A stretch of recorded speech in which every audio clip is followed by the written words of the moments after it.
Chapter 311. Luonan spoke of frames, gears and so on. His pretentiousness had truly risen.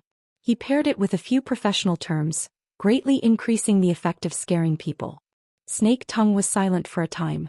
She was probably re-evaluating Luonan's state. As for Xuelei, he wasn't too clear on what was going on, but Luonan's appearance made him let out a long breath. His entire body relaxed. "Nanster, you're amazing." Most of Xuelei's thoughts were on Luonan when he was surrounded by the poisonous mist. The feeling of apprehension and fear was truly unpleasant. It was difficult for him to display his abilities to the fullest. Most of his worries were gone now, and the pressure on his mind was lifted. The energy of his entire body became much smoother. Luonan gave Xuelei a thumbs up. He had no intention of telling him the truth.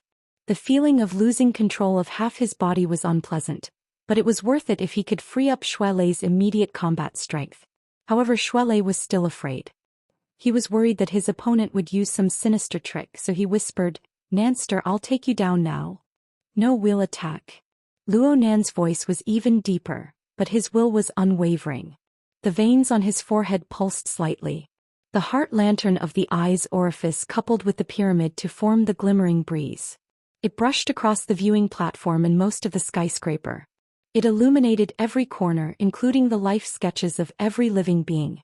The enormous amount of information was not easy to process. Luonan could only roughly differentiate based on the distance and the degree of danger. The information piled up, and one response plan after another took shape, alternating back and forth. Luonan didn't lack ideas.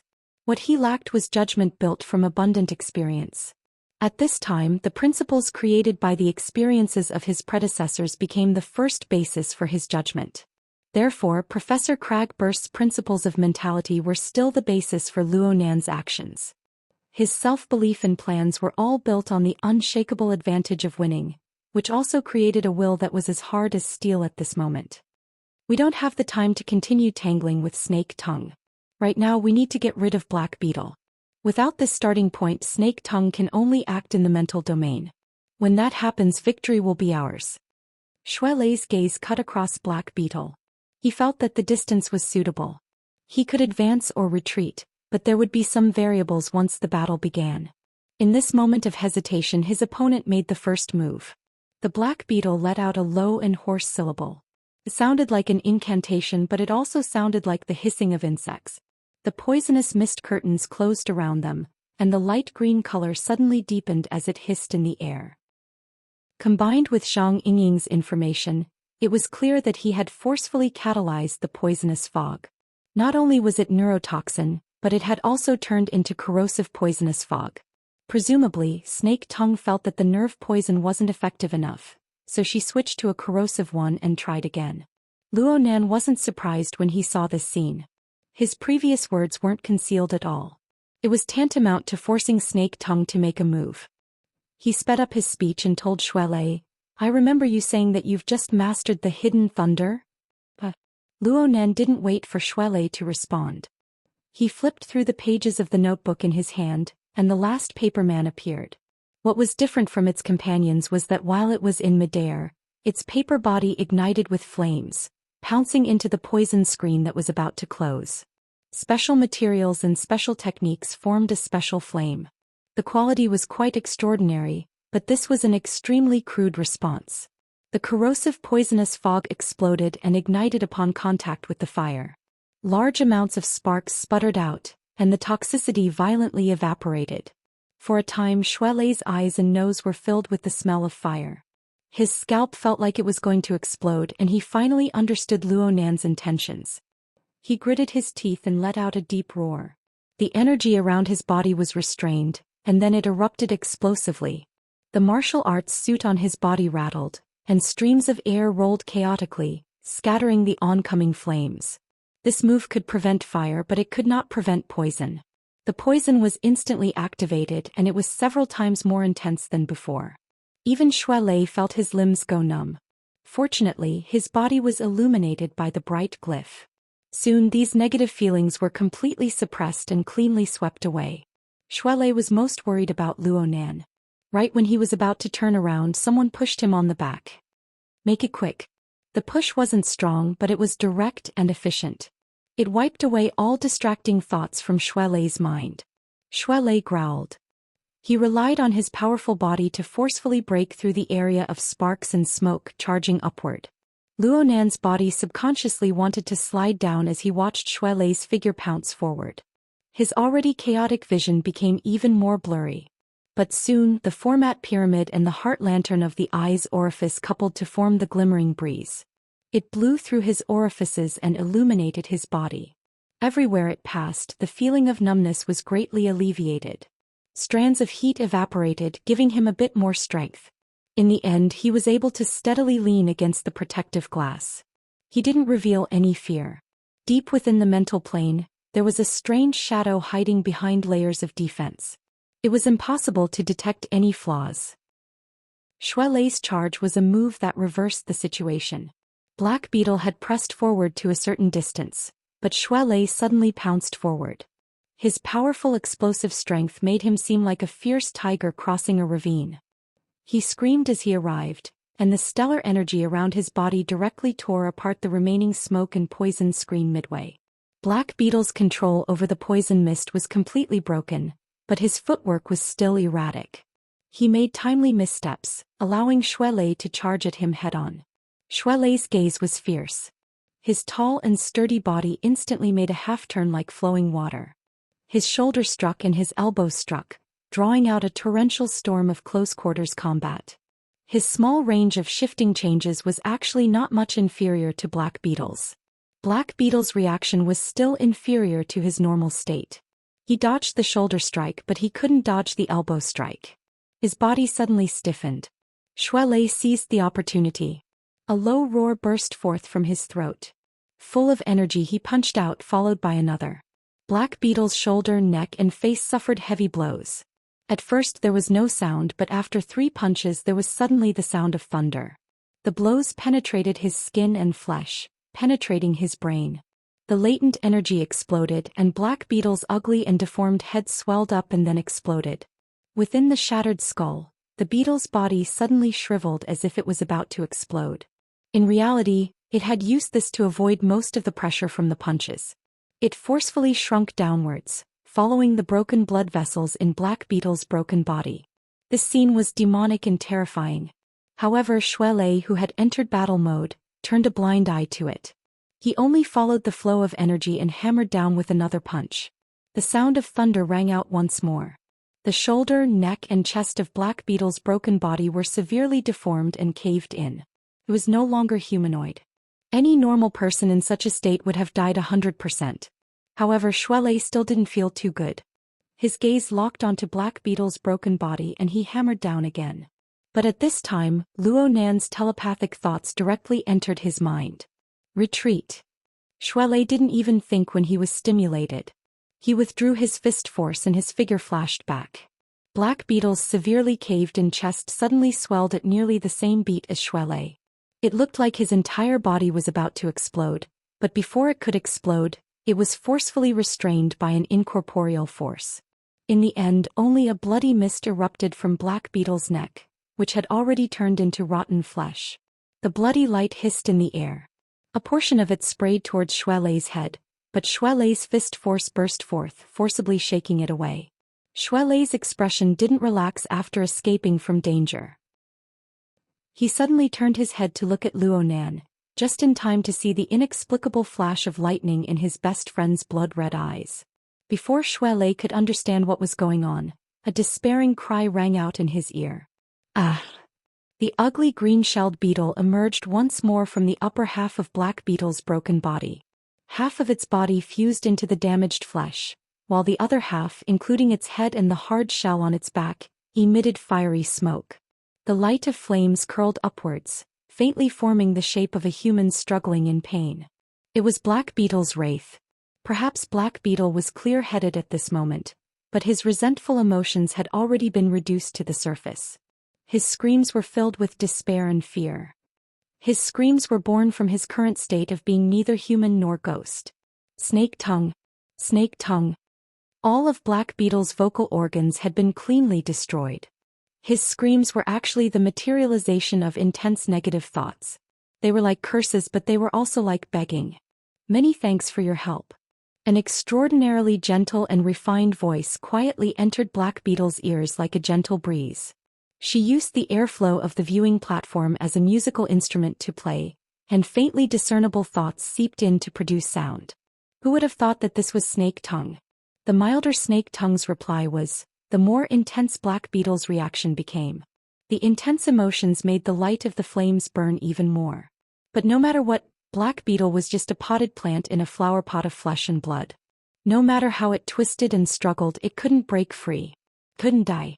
It just swayed back and forth with its ruined body. The scene sent chills down one's spine. Snake Tongue didn't have the leisure to chat with a fellow whose self-awareness was about to be extinguished. Her tone grew all the more relaxed and gentle. Indeed, many thanks to Black Beetle.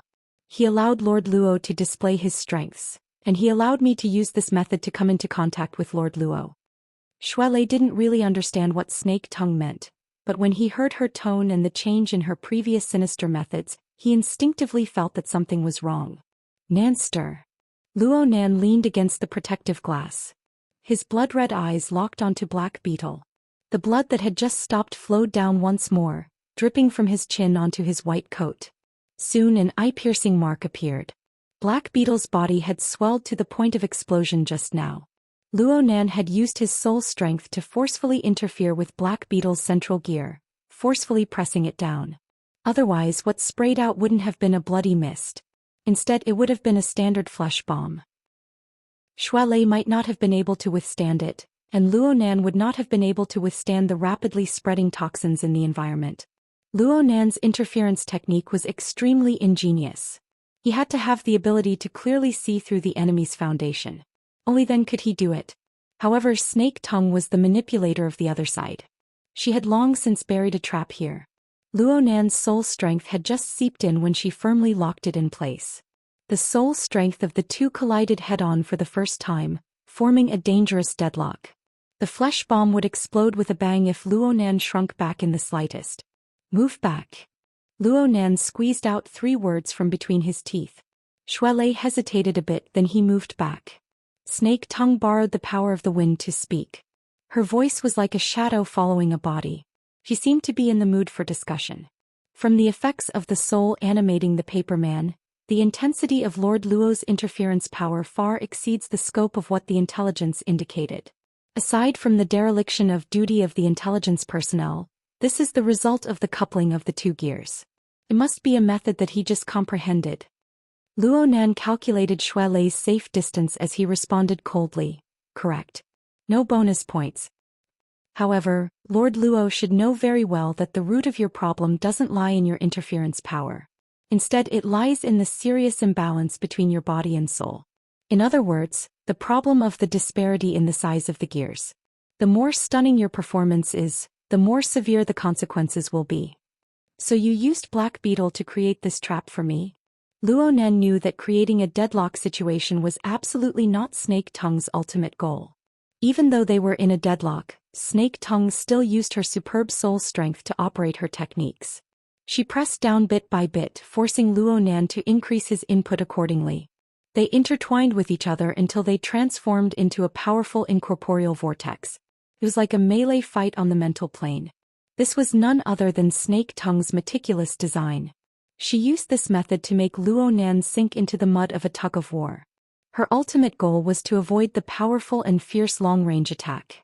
Though Snake Tongue had exposed the true location of her soul, she had dispelled the explosive power of Luo Nan's soul strength behind layers upon layers of defensive fortifications. It could be said that she had nothing to fear. Luo Nan sighed. Fine. I want to say that you distorted the central gears to forcefully realize the mutual effects of the 4 gears on Black Beetle's body. This is absolutely not coupling. Yes. This kind of structural relationship is crude and low-level. It lacks beauty. Snake Tongue's voice was gentle. She sounded more like a teacher reciting beautiful poems. Things don't go as one wishes in the world. In the end, we still need to use the most realistic method to solve problems. Therefore, I used a low-level structure to draw in Lord Luo's interference to restrict your soul strength. Next, I will use this unesthetic form of wrestling to touch the limits of your body bit by bit until it completely collapses. Perhaps it will be hard to retain your light of wisdom like this, but I can still add a top-notch collection to my collection. Collect your ancestor. Xuelei angrily spat back. His eyes stared fixedly at the remains of Black Beetle's wraith. Even though he didn't understand the details, he knew that the most crucial point was there. It didn't matter if it was a hook or a trap. It was nothing once it was smashed. Though Xuelei's figure was still moving back, it was smaller. He could counterattack at any time, and his speed would absolutely give his opponent a pleasant surprise. But Luonan called out to him once more, "Leicester, calm down. It's rare to have someone to chat with." Luonan's body couldn't hold on any longer as he spoke. He slowly slid down and sat on the ground. Xuelei turned to look, and his face flushed red when he saw this. His teeth were about to shatter from gritting them. But even so, Luonan still made a pacifying gesture towards him, wanting him to come back. Just as Xuelei was gritting his teeth and struggling, Luonan raised his face slightly. He faced the location of Snake Tongue's sole true body and spoke softly as if he were chatting. "Miss Snake Tongue, I must correct one of your views. Coupling relationships are divided into coarse and fine, low and high, but most of them are divided into existence and non-existence. If there is, then there is. If there isn't, then there isn't. You can't use coarse and low level as an excuse. Do you agree?" Snake Tongue didn't feel any emotion of admiration when she saw that Luonan was able to maintain his composure in the face of a hopeless situation. She just went over her design from beginning to end once more and reconfirmed the strength of the fortifications. Only after everything was confirmed did she laugh softly. Lord Luo's way of speaking has a sort of arrogance to it. "Can I understand that you are the only person who can explain your mother's research field?" Luonan really did think it over carefully for a moment before shaking his head and saying, "Not necessarily." Then Lord Luo is deliberately creating a topic to stall for time and wait for reinforcements? Luonan was stunned for a moment, then he immediately said, "Can't we just discuss the matter as it is?" Coupling wasn't a basket that anyone could fit into. An overly broad definition would only diminish its value. Just like the flesh bomb you created, you're only creating conflict and chaos, but you're stingy in building a new order.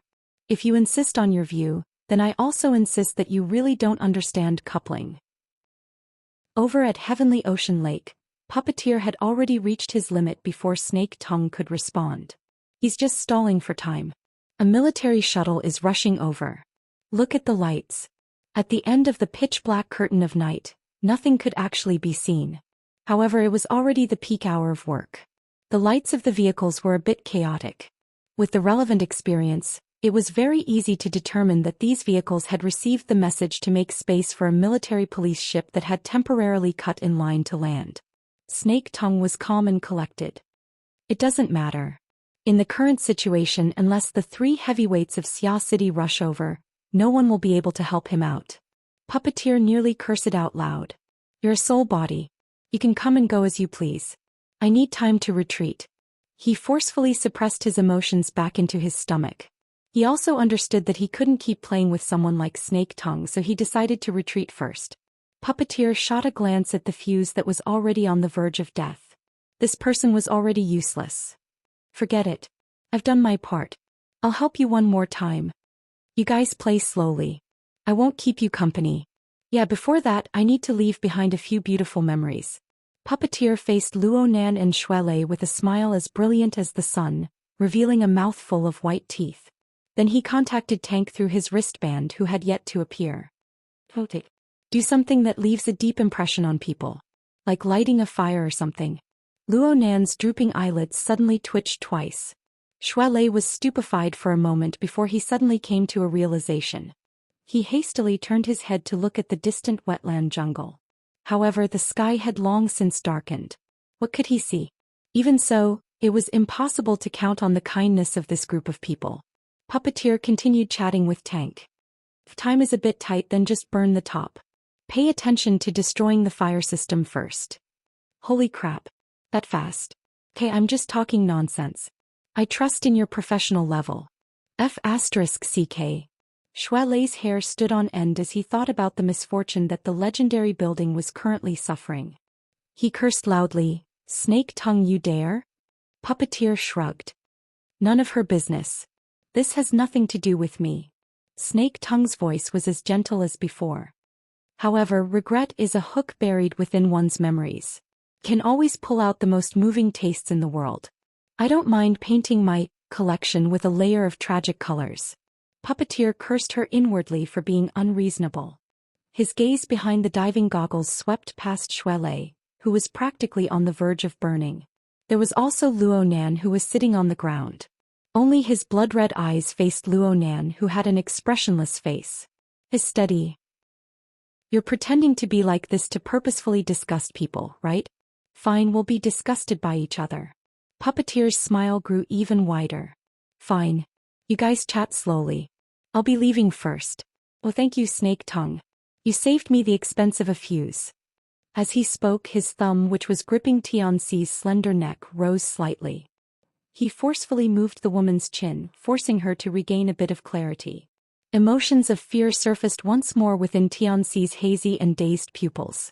Puppeteer smiled in satisfaction and whistled again.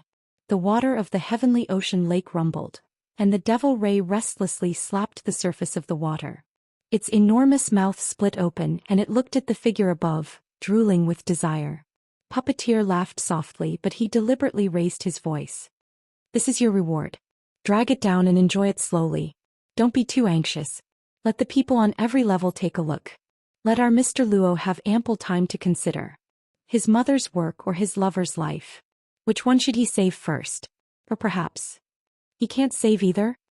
Puppeteer's gaze pointed at Luo Nan once more. His gaze locked with those blood-red eyes and he maintained a smile. His 5 fingers loosened, allowing Xianxia to fall down. The water rumbled and the devil ray slapped its pectoral fins. It leaped up, its large mouth opened with fine teeth, and it faced the figure above. It was in this instant that Puppeteer saw the blood overflowing from Luo Nan's eyes, as well as the marks that continued to be engraved on his face. Puppeteer's heart was incomparably satisfied. His index and middle fingers, which had just been freed from the burden, streaked across Luo Nan's forehead, sending a greeting. We'll never meet again. Puppeteer gently leaped up, heading toward the dome. He was just about to cross over the framed steel beams when he heard the muffled sound of falling into the water. The clear difference made his heart skip a beat, and he instinctively lowered his gaze. He just happened to see the devil ray unfurl its pectoral fins that exceeded 15 meters in length. It was like an enormous demonic bat as it soared into the air and landed beneath Puppeteer's feet. Why did it fly so high? Hold on. Was that the sound of water? Puppeteer's gaze shifted, and he saw a velvet skirt temporarily bulging from being soaked in the water within the undulating waves of the heavenly ocean lake. Get out of the way. Snake Tongue's unprecedented warning exploded, causing Puppeteer to shiver in shock. However, this did not hinder his instincts, which had been tempered over and over again, from forcefully shifting his position. And at nearly the same time, another deep shout exploded directly on the soul plane. Puppeteer. Puppeteer knew that he absolutely should not be distracted, but the fierce and cold blade that penetrated the depths of his soul forced Puppeteer to turn his head. He locked eyes with the blood-filled eyes in the distance. Lightning tore through the turbid blood, dazzling to the eye. Even though he was wearing diving goggles, Puppeteer still instinctively squinted his eyes. It was as if he really could see a lightning spear flickering in the night sky, heading straight for his chest. At this moment, all his instincts and tempering were annihilated in a puff of smoke under the soul-tearing attack. Puppeteer's body stiffened in the most unnatural way. The mutant devil ray's body was enormous, and its flying momentum was swift and violent. Even though Puppeteer had shifted at least 3 body lengths, it was still not enough. It was far from enough. A rain of blood sprayed out, and the sharp teeth of the devil ray's mouth latched onto Puppeteer's right arm. It was the same arm that had previously choked Xianxia. In an instant, Puppeteer's limbs were separated. Then came the impact of the pectoral fins and wings. The hidden mutated barbs directly pierced through Puppeteer's chest, piercing in along with 2 rows of ribs. The sharp pain caused him to sober up a bit. He kicked with all his might and he actually managed to borrow some strength to fly to the side. However, the over 10-meter-long tail of the whip buzzed as it lashed out, bringing with it the sound of chains shaking. The heavy whip struck Puppeteer right in the face. His diving goggles shattered and splattered, revealing Puppeteer's bulging eyes as well as his exceptionally incredulous expression. In the blink of an eye, all of this was torn to pieces by the powerful pressure that burst forth. Only a headless and mutilated body fell straight into the heavenly ocean lake. Waves of blood came and went, and very soon it was completely diluted. Chapter 3:12. After killing the previous controller in one fell swoop, the Devil Ray took the opportunity to sink. Its huge flat body was almost touching the surface of the water, but it did not enter the water. It only flapped its strong pectoral fins. The pectoral fins were not wings after all, and the frequency of their undulation was very slow.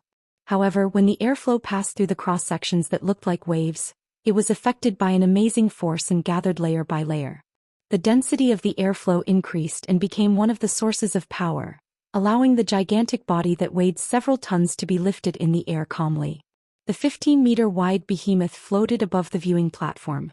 It was not only spectacular, but it was also terrifying.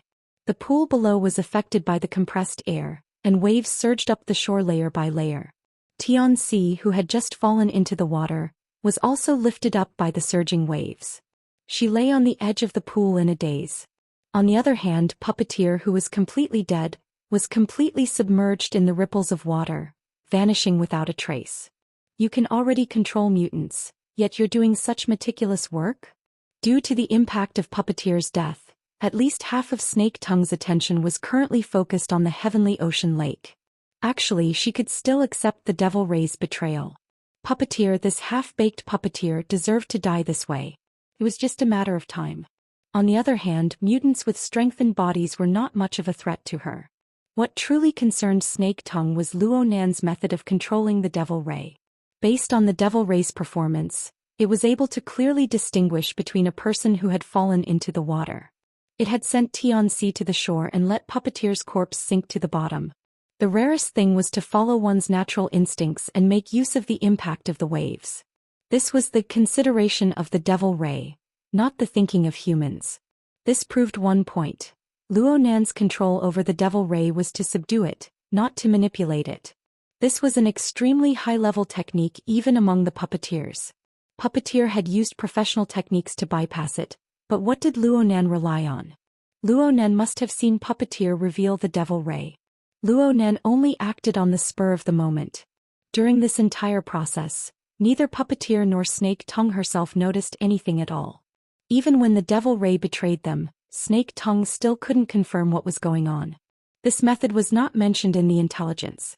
Of course, Luo Nan intimidated Puppeteer with his long-range bombardment, causing Puppeteer to lose his life. The impact on Snake Tongue was even more direct.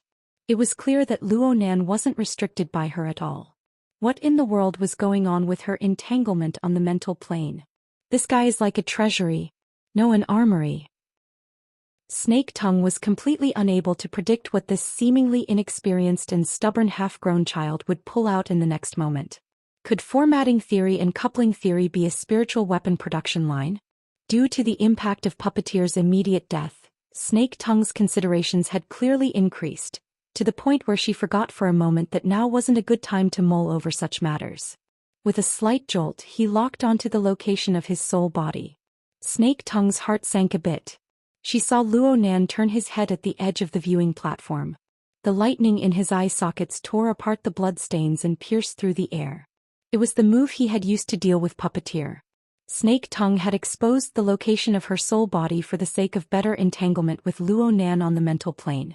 She looked at Luo Nan from a distance, separated by the remains of Black Beetle's body. At the time, she was certain that Luo Nan could only struggle in the mud of soul strength. Long-range attacks would be hard to realize. She had nothing to fear. But Puppeteer used his life to remind her. His judgment was completely wrong.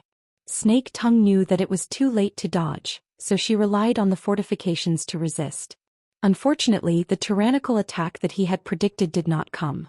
There was only a wisp of gentle wind and a beam of faint light. It was slightly warm, but it was the wind brushing against the sunlight. It was very penetrating. What's wrong? Snake Tongue had a bad feeling. On the mental plane, the creeping grass leaves and thick vines trembled noiselessly.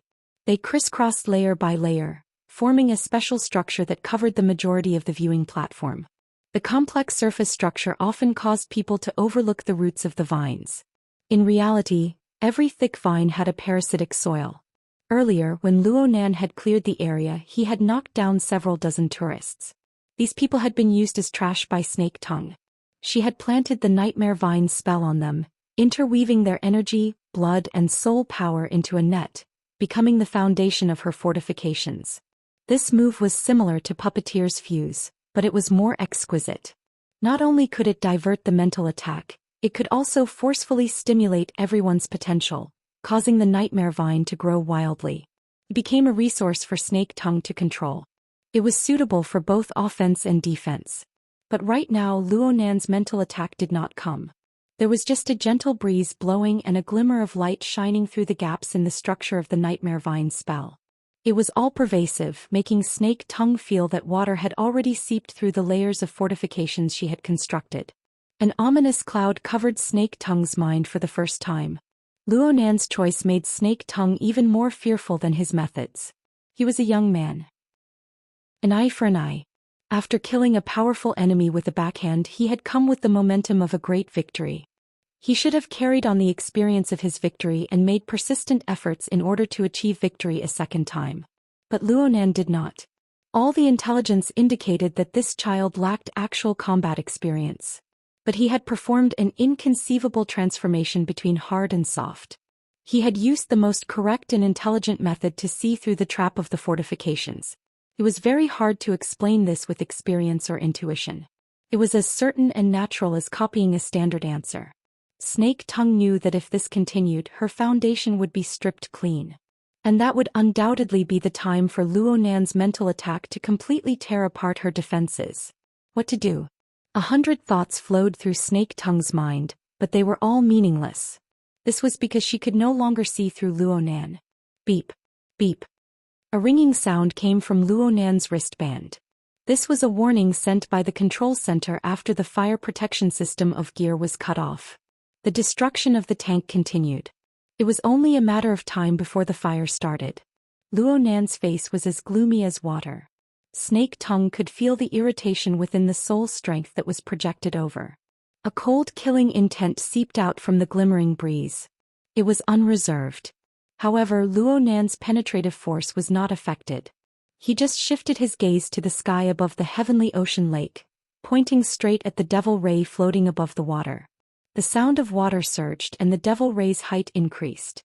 Its pectoral fins flapped slightly, and it flew away from the sky above the heavenly ocean lake. It pressed down to the edge of the viewing platform. Luonan, Shuelei, and even the remains of Black Beetle and Snake Tongue's soul body were all placed under the shadow of its flat body. Before Snake Tongue could react to what was going on, the devil ray's pectoral fins lashed out. The remains of Black Beetle in front of her were like a smashed basketball. His entire body deflated and he was flung over 30 meters away. He only stopped when he smashed into a decorative statue on the platform. The pure power of the attack did not break the balance. Instead it simply crushed him. Plus Snake Tongue was distracted. She didn't react in time and the flesh bomb didn't even explode. It was destroyed. 70 to 80% of the bones in the remains of Black Beetle's body were shattered. He was like a broken water bag, blood gushing out. His foundation was destroyed. Black Beetle's wraith was like a candle in the wind. It flickered twice and then it was completely extinguished. Snake Tongue didn't even let out a grunt. At least half of this attack was meant to vent his anger. So what? Luonan controlled the devil ray, killed Puppeteer, destroyed Black Beetle and grasped the initiative on the mental plane. Right now Luonan was the master on the viewing platform. Everything he did was correct. The destruction of the flesh bomb meant that Snake Tongue had lost yet another bargaining chip. The situation was even worse. Looking at the entanglement of soul strength now, it was simply a self-directed, self-indulgent farce. The funniest part was that she still didn't know how Luonan had split his strength to control the devil ray, kill Puppeteer and then attack again in the blink of an eye. Could it be that Luonan's soul strength was limitless? His body.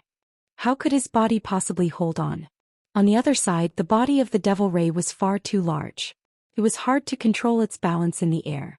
It had just slapped away the flesh bomb when the tip of its fin accidentally struck the protective glass at the edge of the viewing platform, directly breaking open a huge gap. Shards swirled in the air and some of them landed on Luonan and Xuelei's heads. Xuelei raised his head to look at the sinister bloody cavity on the Devil Ray's abdomen. He was still a bit stupefied. Luonan must have been nervous to see it sink bit by bit, but he didn't understand how it had reached this step. "Leister, give me a hand." Luonan supported himself against the protective glass and slowly stood up. His legs were still weak. Xuelei had no time to think. He rushed forward to support Luonan's arm. Only now did he remember to grimace in pain. Was this done by you? Relax. It's quite obedient. It was just as Luonan said. The Devil Ray displayed itself to be extremely docile. It seemed to have recovered some traces of its personality from before its mutation. It sank bit by bit. An incorporeal magnetic field counteracted most of the gravity, and the compressed air that flowed through its pectoral fins and wings stirred up faintly discernible ripples. It carried out fine adjustments to its posture, displaying its ability to hover at an extremely low altitude. The Devil Ray descended until it was only 15 centimeters from the ground. It was like a standard flight of stairs, but it was a bit too wide. Its enormous body seemed to be rippling endlessly, but not a single drop of water actually touched the ground. Only water droplets sprinkled onto the floor tiles of the platform. Luonan sized it up quietly, feeling the obedience and fear of this enormous creature. On a plane that the vast majority of people were unable to reach, the high imitation version of the human-faced arachnid had already fused most of its body into the Devil Ray's body. Incorporeal spider silk pierced through its body, penetrating and twisting nearly all of its vital organs. It turned the Devil Ray into a temporary parasitic target. Just like this, the Devil Ray still had room to struggle and resist. The problem was on an even more marvelous plane. The heavily chained crow invaded the Star River scene of Luonan's mental clairvoyance, locking onto the life sketches of the Devil Ray. It pierced through every star, weaving them into an even more abstract three-dimensional picture. Amidst the deep vibrating sound, the Devil Ray no longer had a domain of freedom that belonged to it from the inside out. It could only lower its head. Luonan extended his hand and lightly touched the side of its pectoral fins that were flipping like waves. The outside was wrapped in a layer of mucus. It was cool and smooth to the touch, but the force was not light. It jolted Luonan's palm numb. Nanster, don't. Chapter 313. Xuelei's worry was justified. The smooth and soft back was not easy to stand on, and Luonan was very weak right now. If Xuelei had not supported him, Luonan would have been swung off the moment his other foot left the ground.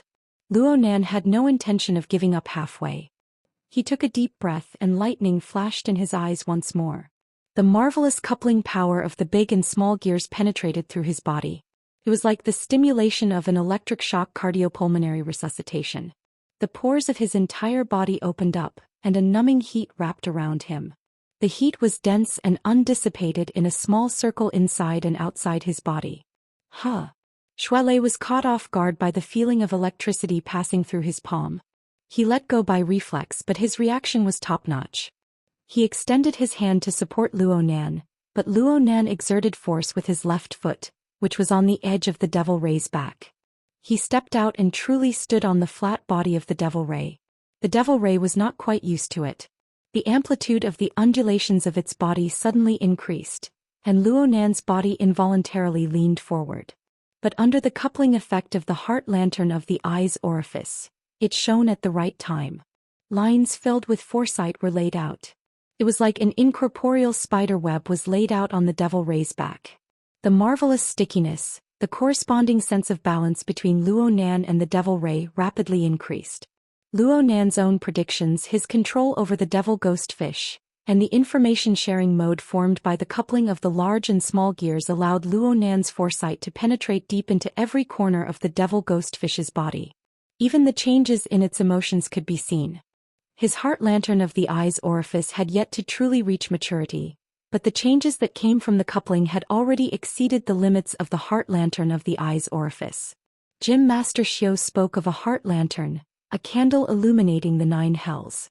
Luonan had yet to see the 9 hells, but he was not inferior to Gym Master Xiao in the heart abyss. Aside from the separation of skin and flesh, Luonan and the Devil Ray could be said to be one body. They existed around Luonan's will.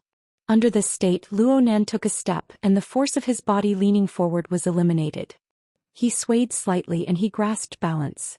He seemed to be in danger but he was actually stable. The devil ray beneath him rippled endlessly. Luonan thought for a bit and simply stopped moving.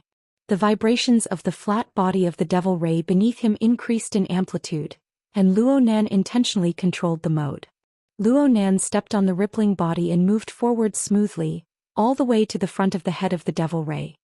His thoughts stirred slightly and the two long fins of the devil ray flipped over. These things were originally used by the devil ray to assist in hunting. Right now Luonan was using them as handrails. He borrowed strength to stand steadily atop the devil ray's enormous body. The devil ray felt a bit awkward being gripped by Luonan's head fins. But right now, it was intimidated by Luonan's gloomy thundercloud-like emotions. The actions of its enormous body were naturally influenced by those emotions. The frequency at which its pectoral fins and wings flapped increased by quite a bit. "Nanster, don't be rash." Shuelei wanted to jump up as well, but this would instantly break the balance between Luonan and the devil ray. It would be much more difficult to adjust. Therefore the devil ray shook its body in a very unfriendly manner and floated up, not giving Luonan a chance. Shuelei was both anxious and angry. He looked at where Luonan's gaze was pointing, and he saw that Luonan had cast his gaze toward the forest behind the curtain of darkness. How could he not know what his best friend was thinking? Shuelei immediately said, Hey, but his mouth was clumsy at this time. He was unable to speak a reason, so he could only ask Zhang Yingying for help. Hurry up and persuade Nanster. He wants to ride the fish and fly over. The series of unforeseen events happened far too quickly, and most of the key segments occurred on the mental plane. Zhang Yingying wasn't too clear about the changes in the situation on the viewing platform. She just felt that there was something wrong with her ears, or that Shuelei's mouth was cramping. Luonan actually took the initiative to contact her just as she was confused. "Give me information on Tank." "Tank? I say you." Immediately. Luonan's voice wasn't loud, but it was so heavy that it made one's heart flutter. Zhang Yingying felt inexplicably weak. She mumbled, "That fellow's physical qualities are excellent. His hard body skills are especially outstanding. He can temporarily increase his defensive power. That's all." "Strong defensive power, huh?"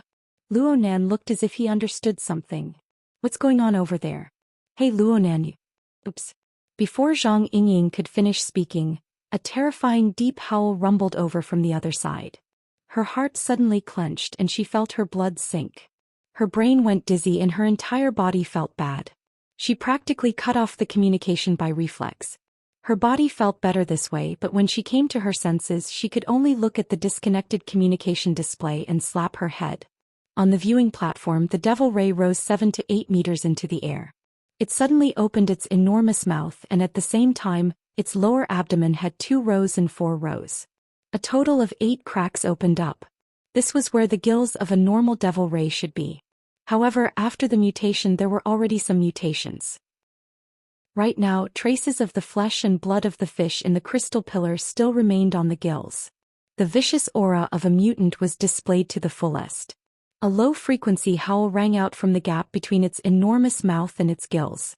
The deep howl spread in all directions under the push of the enormous sound pressure. It was like a heavy train passing by, rumbling and vibrating. It caused every frame structure and protective glass on the viewing platform to tremble violently. It was like an earthquake had just happened. However, this deep howl only lasted for less than 5 seconds before the platform suddenly went silent. It did not stop, but the frequency of the sound waves had already sunk below the boundary of 20 Hz, entering the domain of infrasonic waves. The sound waves conducted in the air did not directly affect Snake Tongue, but they still left her stunned. Infrasonic waves had powerful penetrative power, and they transmitted information accurately. Many life forms in the ocean used them to sense danger and determine direction. However, it was relatively rare to see a mutant that could actively emit powerful infrasonic waves. In theory, the Devil Ray was an enormous mutant. Its pure fleshly strength was already close to A rank and its fleshly body was flexible and tough. As long as it was used properly, it could use its empty cavity to emit sound. High and low frequencies were not difficult.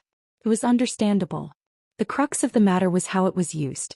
Perhaps the devil ray possessed the physical conditions to release shockingly powerful infrasound waves, but this was definitely not its innate ability. Even after it had mutated, it was still the same. Otherwise, its method of hunting for food would have undergone an astonishing change. The management of Cloud City Water Village would not have placed such a dangerous creature in the Crystal Pillar. In other words, after Luonan controlled the Devil Ray, he reshuffled the application of its power. How did Luonan do this? And what was he using infrasonic waves for? Several questions piled up one after another, merging with the ominous dark clouds in front of her. It made Snake Tongue feel worse and worse.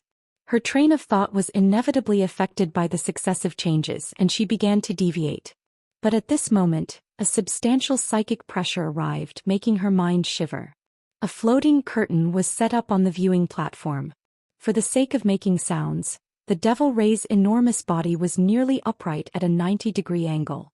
Even so, the muscles of its back formed a depression, providing Luonan with a fulcrum to maintain balance. Luonan held the fin in his hand. Visually, he was still a head taller than this enormous creature.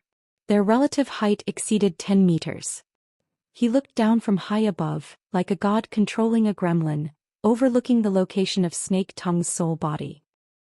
Luonan's eyes were still glistening with blood, but the dazzling lightning never extinguished. A different kind of chill seeped through the splendid radiance. Snake Tongue's mind stirred, but the arrogance within her did not allow her to continue to be controlled by others. She immediately adjusted the sound of the wind and laughed softly. "Lord Luo, the winds are strong at high altitudes. You must be careful.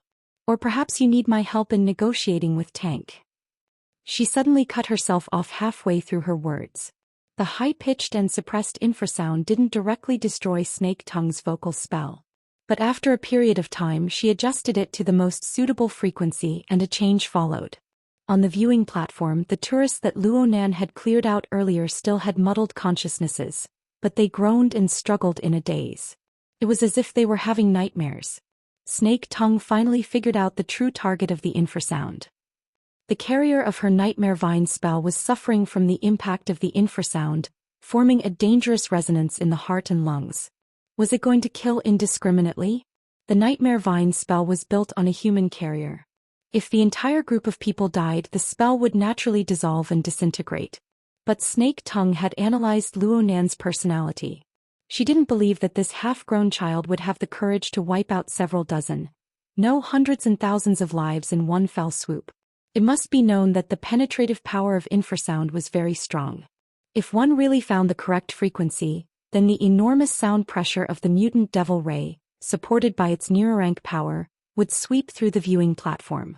The ordinary people on the dozens of floors above and below would probably all die.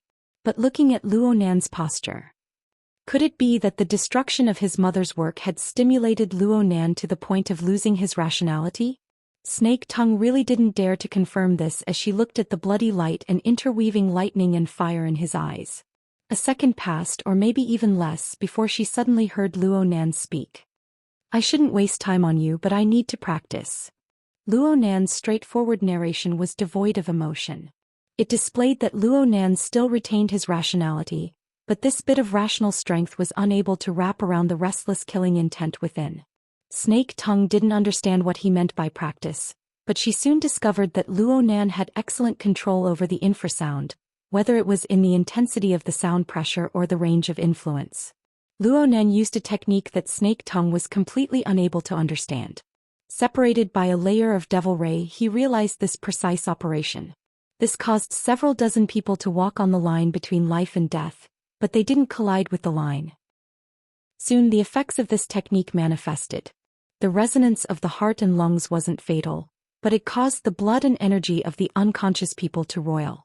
It affected their nervous system functions, causing all sorts of discomfort. This resulted in chaotic thoughts and a terrible unstable state of mind while they were unconscious. Snake Tongue cried out to herself that this was bad. The main functions of the fortifications formed by the Nightmare Vine spell were to divert and suck blood. The latter, in particular, required a powerful external force to stimulate the potential of the target. Then the potential was extracted to strengthen the spell. However, Luonan's actions had turned the blood and energy of the person into a mess. What potential was there left? One or two wasn't a big deal, but several dozen people were all like this. Even a curse master like Snake Tongue would find it hard to control them in a short amount of time. Chapter 314. Snake Tongue never expected that the situation would reverse like this. Luo Nan played a beautiful domino game. Several dozen road signs fell down from the material plane. They affected each other and formed a joint force. They inconceivably and logically affected the mental plane, warping and deforming the defensive structure of the Nightmare Vine spell. The mental attack she was most vigilant against had yet to make its official appearance, but the fortifications she had built with so much effort nearly fell apart. Right now, Snake Tongue was at the center of the fortifications. Her mind was shaken and she felt impatient. This was mostly caused by the backlash of the Nightmare Vine spell. At first, she believed that Luo Nan was going to shatter the foundation of her spell and dig open the fortifications. But after blocking 2 rounds of backlash, she felt that something was wrong. Under the attack of Luo Nan's infrasonic waves, the thick vines born from the Nightmare Vine spell did not wither and become listless. Instead, it was as if they had taken stimulants. They were restless without end. Snake Tongue was aware of her own situation. Her method of erecting fortifications was a bit of a trick. The collapse of the fortifications was fine, but the resulting backlash was truly troublesome. Luo Nan's methods and train of thought caused her heart to be on guard. I can't stay here any longer. An intense thought of retreating arose in Snake Tongue's mind for the first time. But just as this thought was born, a powerful restraining force suddenly rose. The Nightmare Vine spell's blood-devouring intent finally found a nearby target. Snake Tongue cried out to herself that this was bad. She immediately chanted an incantation, disregarding the consequences. She wanted to disperse the out-of-control Nightmare Vine spell. But at this time the uncomfortable feeling of being seen through became clear once more. Her clairvoyance instinctively allowed her to see Luo Nan's interweaving blood and fire. His eyes were piercingly cold. The mental attack came. It was different from the heavy hammer-like bombardment described in the intelligence report. It was a sharp blade that silently pierced through the chaotic defensive system. The attack pierced through all the defenses and pierced straight at Snake Tongue's weakest soul body.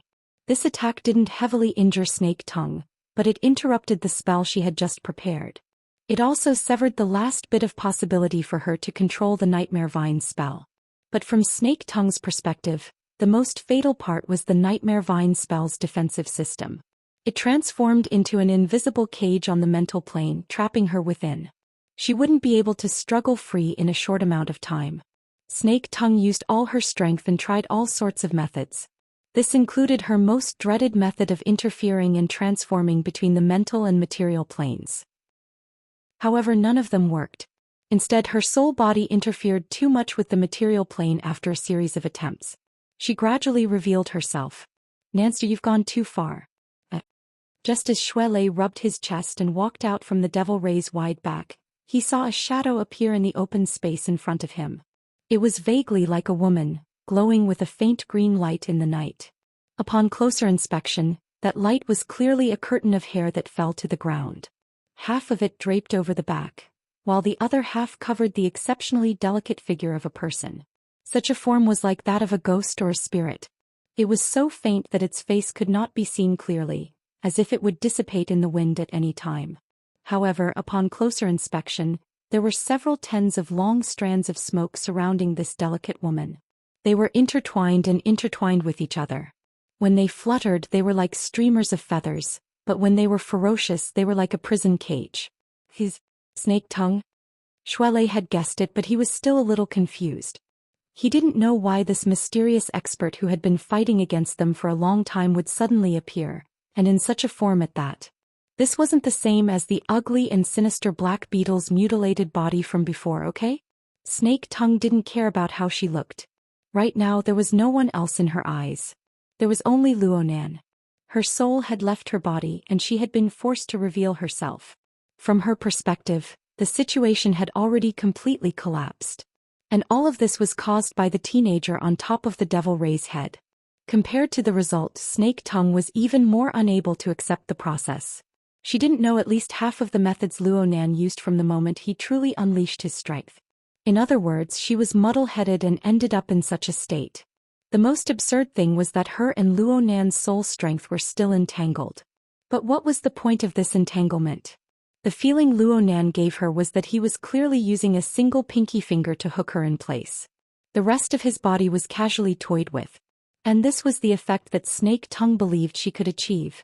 It wasn't that she had never experienced this sort of experience before, but she never thought that it would reappear on the teenager's body. This was not a reflection of strength but a difference in insight and realm. Snake Tongue composed herself slightly. It could be said that she had suffered a crushing defeat in today's match. However, it was too early to say that she was consigned to eternal damnation. She was someone who had experienced the affairs of the world for a long time. She soon adjusted her state of mind. She no longer thought of struggling, nor did she conceal her figure. Instead, she bowed to Luo Nan, who was perched high on the Devil Ray's head, with impeccable etiquette. She used the calmest tone she could to admit, "Lord Luo, your skills are marvelous. I've lost." Luo Nan didn't give her anything aside from his ice-cold gaze. Snake Tongue stood up straight after she bowed. She raised her head slightly and locked eyes with Luo Nan's ice-cold gaze. She adopted a posture that was meaningless to her soul body, but it was more in line with etiquette and the situation. "Since I admit defeat, I won't cause any more trouble for Lord Luo. However, I hope that I can obtain a suitable treatment." Luo Nan maintained his silence, but the Nightmare Vine spell grew even more restless on the mental plane. It was the most direct response. Even on the material plane visible to the naked eye, the dark smoke surrounding Snake Tongue's soul body increased by 30%. The intertwining grew more and more obvious. Snake Tongue's mind went a bit cold, but she still tried to use communication to resolve the problem. She tossed out a bargaining chip. "Lord Luo, I can order Tank to stop right now. I'm going to kill him." Luo Nan's simple words nearly caused Snake Tongue to swallow back her words. She was stifled for a second before she responded, "Lord Luo, please don't be impulsive. I want to save your mother's precious work as soon as possible. That's the most." The whistling sound of the wind crushed Snake Tongue's words to pieces. The Devil Ray began to flap its pectoral fins with force. Compressed air rumbled and flowed.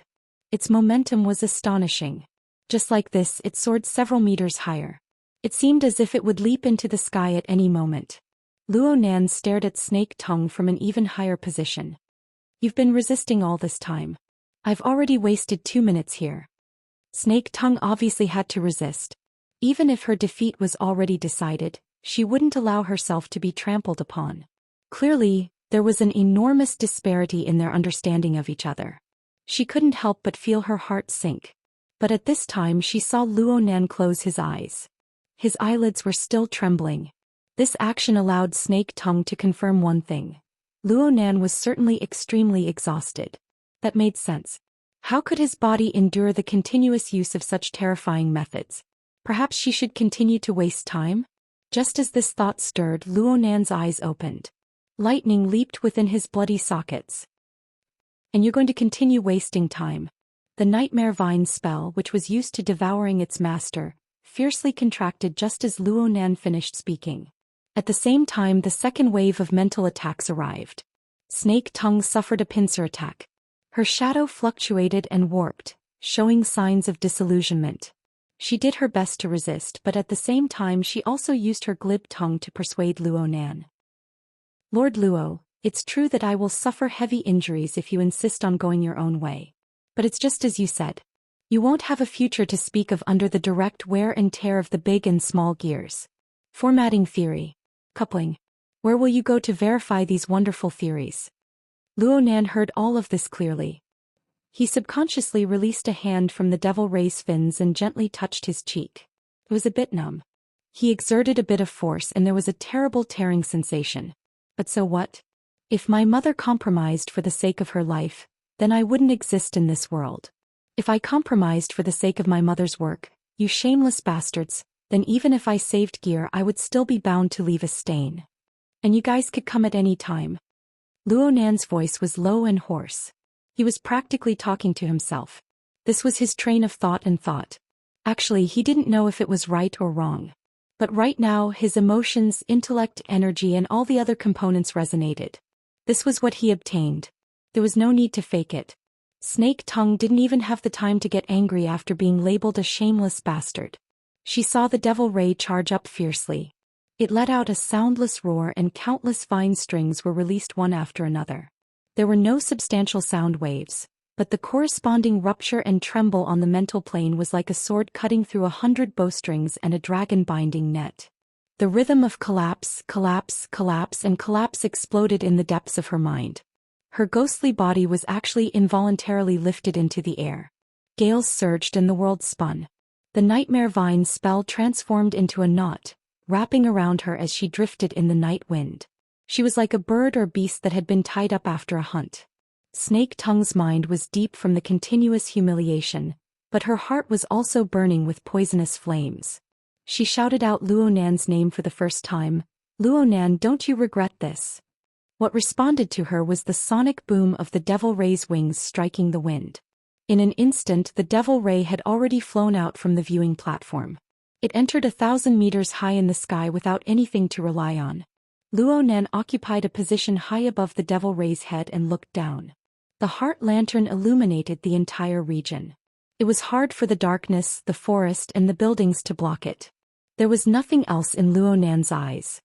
He only saw a small and exquisite gear embedded in the depths of the boundless forest. It was clearly shining. This was the first time Luonan used the coupled heart lantern to perform clairvoyance for an extended period of time. The marvelous feeling was like a gushing spring that had just erupted from the ground. Was it his heart lantern that illuminated Gear, or was it Gear's spiritual light that entered his heart? It was certainly the latter. It was the purest light within the darkness, and it was a pupil that circulated with the ripples of life. It billowed, flickered and revolved there. It drew upon the long river of time, revealing the ancient imprints to the present. It transformed into a silent intent that silently gazed at him. This completely unreasonable thought plucked at his heartstrings. Luonan was a bit dazed, but he soon strove to open his eyes wide. He wanted to engrave this pupil into the bottom of his heart. However, this scene of waves of light reflecting each other only lasted for an instant. Turbid colors flipped over from within the pure luster. Thick smoke and flames smeared wantonly, willfully trampling on everything. It was as if Luonan's chest had been fiercely pounded by a fist. The flames burned straight into his eye sockets, bringing a long poisonous smoke. They poured into his heart and lungs, instantly transforming into a field of fire. "There's a fire." The flames roiled within his internal organs. The most laughable bit of wishful thinking in his heart transformed into the poisonous smoke. Luonan subconsciously tightened his grip on the thick skull fin in his hand. Pain and fury that burned his heart and lungs rumbled to the top, breaking his throat and causing him to howl. Chapter 3:15. It was already night. The dark curtain of night and the flashy lights interweaved, mixing silence and restlessness together to reveal the primary colors of the city. This was originally a flourishing city that could swallow everything, but after a short 30 seconds in a corner of the night, in a wetland jungle that had been temporarily forgotten by the majority of people, soundless thunder rumbled like the carriage of a demon god. On the small swamp lake adjacent to Gear, fish leapt up due to the flickering flames. They rushed out of the water, but in the blink of an eye, their bodies trembled and they smashed back into the water. On the shore of the lake, a sandpiper that was treading on the shallow water in search of food suddenly stood up. It staggered 2 steps forward, flapped its wings and flew up. In less than a few seconds, hundreds of thousands, tens of thousands of panicked birds flew up from the forest with a clamor. Below them, foxes, badgers, mice, rabbits, and even the occasional wolf, deer, and other walking beasts began to frantically and chaotically flee. The vast majority of them were driven by the sudden collapse of the atmosphere of the jungle. Without any destination in mind, they clashed and trampled each other. Some even directly crashed into trees and fell into the water. Screams and cries rang out incessantly. In a flash, the wetland jungle turned into a hellish cauldron. The collapse of chaos rapidly spread. In this chaotic background, Gear leaned against the side of the jungle. Amidst the clanging sounds, a sturdy figure smashed through the window of the second floor. He jumped out and rolled on the ground. Without stopping, he madly ran with all his might, smashing into the depths of the jungle. An invisible and soundless shockwave covered an area of several hundred meters around Gear. Along the way, the forest was littered with dead birds and beasts. Most of them had no external injuries. Their distorted postures made one's heart palpitate. The damage of infrasound was mainly caused by resonance with the natural vibration frequencies of the brain, chest, and abdomen. This caused the nervous system to be in disorder and the organs to distort and rupture. They could die extremely quickly or they could die extremely miserably. Witnessing this scene, Tank, who had always regarded himself as valiant, felt a chill run down his spine. His feet ran even faster and he charged forward in a straight line. He had to rush out of this domain of death in the shortest amount of time possible. As he madly ran, he issued a low roar from his throat.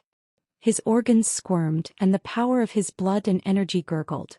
With his many years of cultivation, he roused his blood and energy to form a thunderous sound. It formed its own pattern to resist the infrasound. The infrasonic waves that were forcefully suppressed came without a trace. Even though he reacted quickly, the first wave still impacted him quite a bit. Then he had to forcefully stimulate his lungs to resist the resonance. The feeling was not pleasant, and his internal injuries were also accumulating. What's more, a profound cultivation could control the internal organs but not the brain. Even with the thunderous defense, it was only temporary. Therefore he could only step on the mud and water with an ashen face. Like a bear, he crashed into trees and snapped branches as he fled. He didn't dare to think of anything else. Hundreds of meters into the depths of the jungle, his body suddenly relaxed, and the invisible sound pressure finally disappeared. The tank ran for another distance before he dared to stop the thundering sound in his internal organs. However, he could not help but have blood rush up his throat, and his entire mouth was filled with a fishy smell. He spat out a mouthful of bloody foam and used the internal communications channel to contact Puppeteer. Naturally, no one responded. There was also the mysterious snake tongue. He had pulled out a mental connection, but there was no news of her either. This made Tank's mood even worse. At this moment, a communication request came from another line. Yuan Fei. This fellow was already under house arrest. It wasn't easy to make a call, but Tank didn't appreciate it at all. He roared as soon as the call connected. What the hell is going on? Didn't you say this kid has no background? What the hell is a directional infrasonic weapon? Yuan Fei's voice came back from the other side. Are you out of your mind? Out of your mind, my ass. Tank had just walked the line between life and death, and his brain had been messed up by the infrasonic waves. Right now, Tank would bite anyone he saw. Who cared who they were? He blabbered, you Kuryon. You even scam your own people. I won't even give you a second glance even if you deliver your ass to my doorstep in the future. You really are out of your mind. Yuan Fei's voice remained calm. In Xia City, only the permanent fortifications at the edge of the wilderness are equipped with infrasonic arrays. Do you want the entire city to die with you by killing you from several hundred kilometers away? Pingjiang District, Acumen College, North Shore Jungle. Look at the way the animals die. I nearly ended up like them. Tank wanted to roar again, but he couldn't help but cough twice in his throat. He forcefully suppressed another mouthful of blood. He had no choice but to lower his voice by an octave, but he still gnashed his teeth in anger. Also, I'll give you a piece of news. The operation team has no more credibility. Puppeteer and Snake Tongue were alive and kicking just a moment ago, torturing and extorting a confession. But in the blink of an eye, they died who knows where. Either the Xia City branch's experts have arrived or that kid is too deep. Let me emphasize it to you a few more times. Directional infrasonic weapon. Directional infrasonic weapon. Fuck. Yuan Fei was silent for a moment before he said, I will notify Secretary General Gong. Tank roared a few times and his boiling brain finally calmed down a bit. He also knew that shouting was meaningless, so he said hatefully, now that things have come to this, there's nothing more to say. I will evacuate according to Plan C. Directly leave the city. Mother****. Only the military has the ability to use an infrasonic weapon of mass destruction, okay? If I don't leave the city, am I supposed to wait to be a target? Tank walked forward again. He was probably quite a distance away from gear. There was finally a bit of the aura of life here. Birds and beasts were scurrying about in panic. It was chaotic. The chaotic vitality was still vitality. It was somewhat comforting. He spat out a breath and determined his direction. He prepared to enter the dormitory area of South Bank School. No matter how deranged the military was, it was impossible for them to smash infrasonic waves into that area. Yuan Fei's voice continued to enter his ears. Confirm that all communication records have been sent to the cloud, and then destroy the terminal equipment. Tank sneered. He was just about to speak when his heart suddenly trembled. It was as if an invisible hand had directly stabbed into his heart and forcefully closed it. Tank gaped, but the words that were already in his throat completely collapsed. What replaced them was a surging blood and qi that rushed upwards with a crash. It made his brain go blank and his ears were ringing and screaming. The infrasonic wave came again. Tank felt as if his heart was being crushed to pieces, but his surroundings were clearly quite normal. The noise of birds and beasts still entered his ears from time to time amidst the ringing in his ears. He swept his eyes over them and they were all alive and kicking. A dense, ominous feeling bubbled up and Tank suddenly raised his head. A pitch-black shadow covered the jungle. It was an enormous shadow that he could see with his eyes. Bird, fish, devil ray. The situation in front of him finally fused with the intermittent information from the communication channel. But what was the meaning of this? Under the pressure of the enormous shadow in the sky, the nearby birds and beasts were scared witless and desperately flew away. In fact, this was not bad. At least there was no killing intent from the infrasonic wave. However, Tank would rather return to the previous situation where people, birds, fish and beasts would all be equally distributed.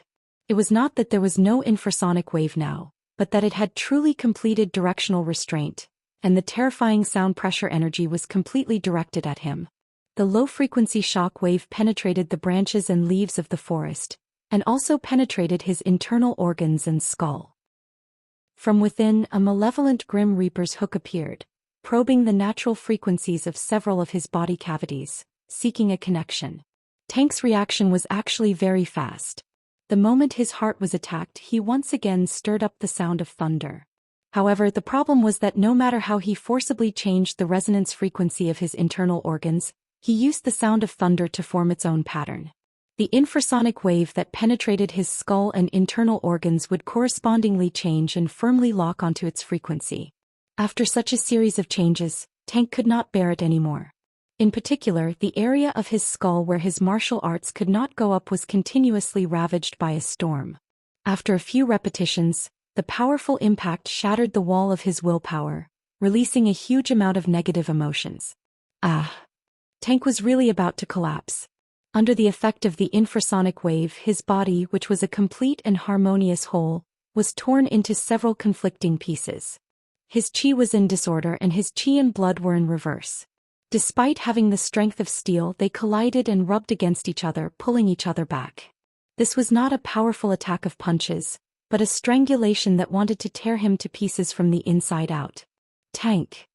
Through the communication device, Yuan Fei could not feel the pressure of the infrasonic wave that Tank was enduring, but he could hear Tank's screams clearly. Then there was the noisy sound of branches and leaves snapping, the sound of struggling and rolling, the hoarse cursing, and the sound of begging for mercy. Yuan Fei did not try to make contact again. He only calmly listened as the chaotic sounds became even more chaotic and then abruptly stopped. He suddenly stood up and walked out of the bathroom, ignoring the indifferent watcher, and hurriedly walked in the direction he had come from. The 12th floor of Shangding Great Xia was the same as most of the areas below the 18th floor. The lighting was terrible and they completely relied on artificial light sources for illumination. And because this floor was not a living area, not even the simulated skylight was turned on. The corridor was suffused with a pale light, and there was not the slightest hint of human presence. In the middle of the corridor he saw the Deputy Secretary General of the headquarters, who was also the leader of this investigation team, Gong Qi. Gong Qi was a veteran of the Ability User Association. He was about to turn 100 years old, but he took good care of himself. His face was thin and he looked like he was in his 70s, around the retirement line of a normal person. He was habitually dressed in a formal suit. His posture was upright and he also had a good posture. At this moment, Gong Qi was standing outside a huge glass wall, coldly staring at the situation behind it. Even though he knew that Yuan Fei was walking over, he did not even spare him a glance. His face was serious, but beside him there was another centenarian. Although he was half a head shorter, he was sitting in a wheelchair and he was all smiles. Separated by Gong Qi, he even tilted his head and smiled at Yuan Fei, looking very amiable. Yuan Fei's heart twitched when he saw the smile. His hurried footsteps unconsciously slowed down. The person in the wheelchair was Old Yu, the most veteran ability user in Xia City. He was 3 years older than Gong Qi, but he looked to be 30 years older. His hair had already fallen off and even his eyebrows were sparse. There were only 2 or 3 long eyebrows on one side, and they hung down to the side of his cheeks. He looked a bit comical. Yuan Fei felt that the last few steps were truly difficult to endure. He walked close with great difficulty, and just as he was mulling over how to report this matter to Gong Qi, he suddenly sensed something. He saw the 5 fingers of the leader's left hand behind his back slowly rubbing together. There was a hissing sound. Chapter 316. Gong Qi was one of the first powerhouses to step into the realm of extraordinary in the Ability User Association. He was able to guess the outcome of the investigation team's operation from Yuan Fei's pace. As for the process, whether or not anyone died or how many died, it was just a minor detail that he didn't need to pay too much attention to. Gong Qi had been an assistant secretary in headquarters for 20 years. He knew secrets and had weathered many storms, so he naturally had his own way of doing things. Even if killing intent arose in his heart, he still maintained a cold expression on the outside. He only used minute body movements to slightly adjust it. He wasn't hiding anything.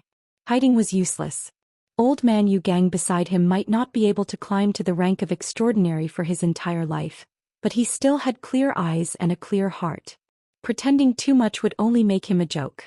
Fortunately, Yuan Fei was clever and didn't say it out loud, saving some face. Now that things had developed to this point, Gong Qi didn't feel like saying anything more to Yu Gang. He clenched his rubbing fingers and then unfolded them. He knocked on the glass wall in front of him.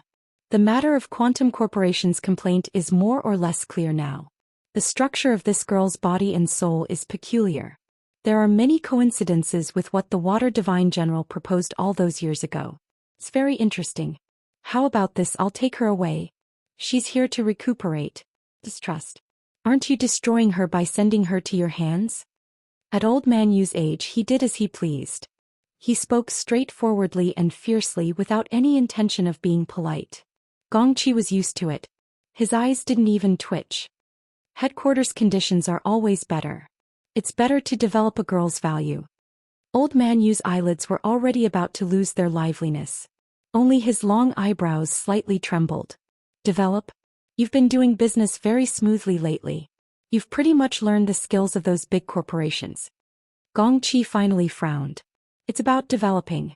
Shouldn't we give the young a platform to develop themselves? It's just a slip of the tongue. Old Man Yu, why are you so serious? Old Man Yu laughed and shook his head. A slip of the tongue? It looks like you, Secretary Gong, are old and decrepit. You should give your position to the young. I think little Yuan isn't bad. He's very perceptive and quite capable. 2 old things competing. Why did you drag me in? Yuan Fei's face twitched, but he quickly concealed his smile and bowed to Elder Yu. You must be joking, Elder Yu. The association still needs elders like Secretary General Gong and Elder Yu to be at the helm. Only then can we shelter the millions of aptitude users. Old Man Yu laughed again. 50 years ago it was to shelter us from the wind and rain. 50 years later, it's still shelter us from the wind and rain. We can't even put up a shed. It's quite boring, don't you think? Yuan Fei immediately sealed his mouth and pretended to be dead, refusing to make a sound no matter what. I understand the attitude of the Xia City branch. Let's go back first. Gong Qi stopped arguing with Yu Gang and glanced at the glass wall with a cold expression. There the girl was sleeping peacefully. Her breathing seemed to be faintly discernible, but it was rhythmic and consistent. He glanced at her again, then turned around and left. Old Man Yu grunted twice and said a beat later, "Shall we call it a day? I won't accompany you anymore." Gong Qi ignored him and didn't turn his head, but a string of data flashed through his mind. 2 per thousand. The timing of Quantum Corporation's quotations had always been extremely accurate. The accident investigation team had just left headquarters, and the quotations had already been placed on the desks of several big shots and secretaries of headquarters through reliable channels. 2 per thousand was a small proportion, but 8 trillion had already been invested so far.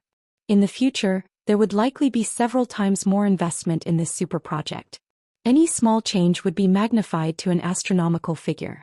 What's more, compared to these numbers which only had secular significance, the results of the project were far more valuable. Looking at the current situation, headquarters' focus should be tilted towards the more realistic benefits. They should do everything they could to fight for ownership of the little girl and pull her into their embrace. But from the information that came out from the Order of Justice, and Weng's decisive methods, that night clearly involved an extremely important piece of information.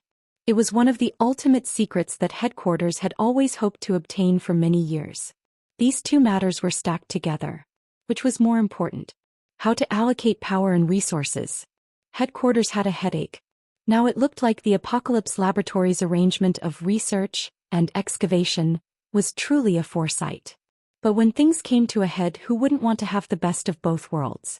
Gong Qi returned to his temporary residence and sat on the sofa, muttering to himself in silence. On the other side, Yuan Fei cautiously stepped forward.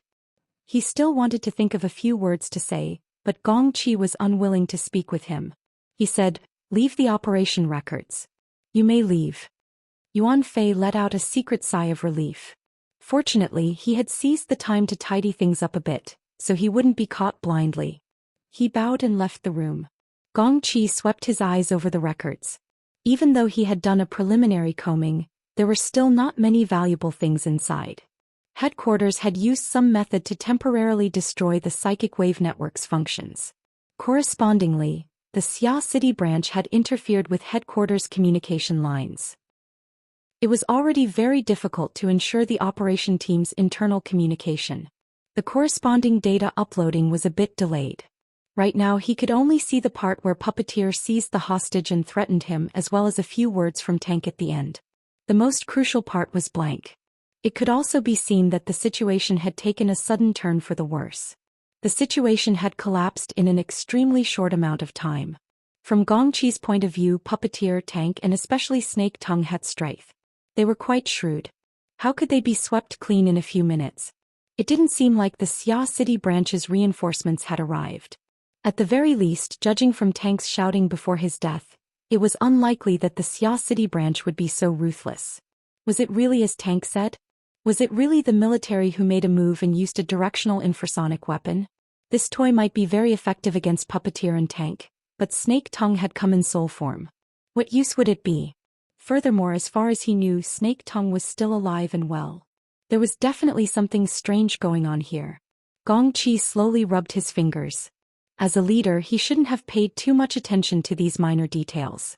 Otherwise, why would he need people like Yuan Fei and the others? The problem was that he was now involved in this matter, and the Order of Justice was racing against time. If he missed this opportunity, he would be held accountable for it. Those old fellows who had worked with him for so many years would probably be more than happy to throw the blame on his head. One less person, one more mouthful of rice. What a simple truth. The strength of rubbing his fingers increased a bit. Gong Qi closed his eyes amidst the low hissing sounds. He seemed to be deep in thought, but he also seemed to be dozing off. Approximately 5 minutes later, his eyes faintly opened. His thoughts were like smoke, dissolving into the void and sinking into the depths of the mental plane. Before he could finish, two thoughts suddenly cut through the air. One was as tight as a heavenly net, and the other was as tyrannical as a towering cliff.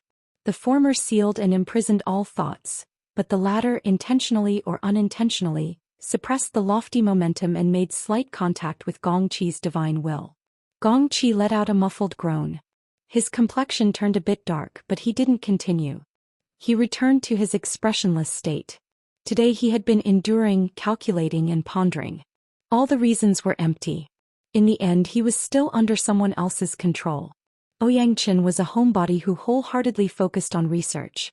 But not only was Wu Mainyang rather ambitious, her thoughts were even more unfathomable. The confluence of two extraordinaries meant that Xia City was already under a separatist regime. Sure enough, his mission this time was a hot potato. Who could he blame for this? Who told him to act too hastily in recent years? He left those old fellows with a handle to use against him? He was old and time waited for no one. Gong Qi calmed his mind and no longer thought about it. He contacted Yuan Fei. Have the private plane get ready. We're going back tomorrow. Yuan Fei was very surprised. Secretary General Gong? Gong Qi didn't say much. He simply hung up and closed his eyes, resuming his dozing state. But his mind was still active. It went inward and not outward, diving down layer by layer. He had suffered a hidden loss in the conflict just now, but this collision gave him a reason to leave Xia City for a short period of time. It also provided cover for his other actions. At this moment, Gong Qi was circulating his energy within his own domain. On a plane that bystanders couldn't see, there was a fine gauze slowly unfurling like a hanging curtain. The gauze of silence. The gauze of silence. Once he used this, he would have to spend a lot of effort to clean up the loose ends. Gong Qi laughed soundlessly. He concentrated his thoughts in the empty space in the middle of the gauze curtain and wrote words out of thin air. Is it safe? The words turned into smoke as soon as they formed. It was the same momentum as when his thoughts entered the void just now. But this time, it didn't draw the interception of the two extraordinaries. The moment the smoke touched the gauze curtain, it completely fused into it. Not a shred of it leaked out. Gong Qi knew that this layer of smoke had already passed through the special channel of the gauze curtain. It penetrated into the polar domain, which was the deepest part of the mental plane. It advanced towards another terminal in the distance. 3 belts, 1 district, 1 domain. This was a relatively classic method of dividing the mental plane. The polar domain was located in the deepest part of the mental plane. Its name had the meaning of limit. It was deep and boundless. Even extraordinaries would find it hard to sense even the tiniest bit of information within without prior preparation. What's more, a medium like the gauze of silence was marvelous beyond compare. Gong Qi was quite confident that he could hide it from the attention of 2 extraordinaries. He quietly waited. 2 minutes passed and suddenly a wisp of smoke turned into a diagram that seemed to be connected yet not connected. It was like a mocking ghost face appearing in the center of the gauze curtain. This was a symbol commonly used in secret curse techniques. It had the meaning of ambushing and plotting, but the image of the diagram itself was perhaps more suited to the mood of the person on the other side. If it weren't for the fact that this method of communication was too strenuous, the other side would certainly have used even sharper words to forcefully retort back. That's right. Among the promised rewards, there was this sort of hidden door. The other side definitely harbored ill intentions. What's more, his reputation in headquarters was truly a mess. It was normal for the other side to be angry. Gong Qi didn't care. The difference between an extraordinary and a B-rank curse master was like the difference between heaven and earth. It allowed him to ignore the vast majority of hatred, especially when the other side's situation was certainly terrible. Besides, since they were willing to reply, didn't they have to admit defeat? Even if they didn't admit defeat, it wouldn't make a difference. Snake Tongue's slender and delicate appearance flitted through his mind. Her gloomy and cold temperament was rarely seen. The corner of Gong Qi's mouth twitched, and he left behind a new mark in the center of the gauze curtain. This time it wasn't limited text. Rather, it was like Snake Tongue, a curse symbol that carried a special meaning. Even though he had already simplified it to the extreme, the structure was still layered and crisscrossed. It took a total of 12 cycles before it successively transformed into smoke and was sent out through the gauze curtain of silence. In the end, he thought for a moment and sent out some comforting words. I'll fake my death for 10 days and return you a new life.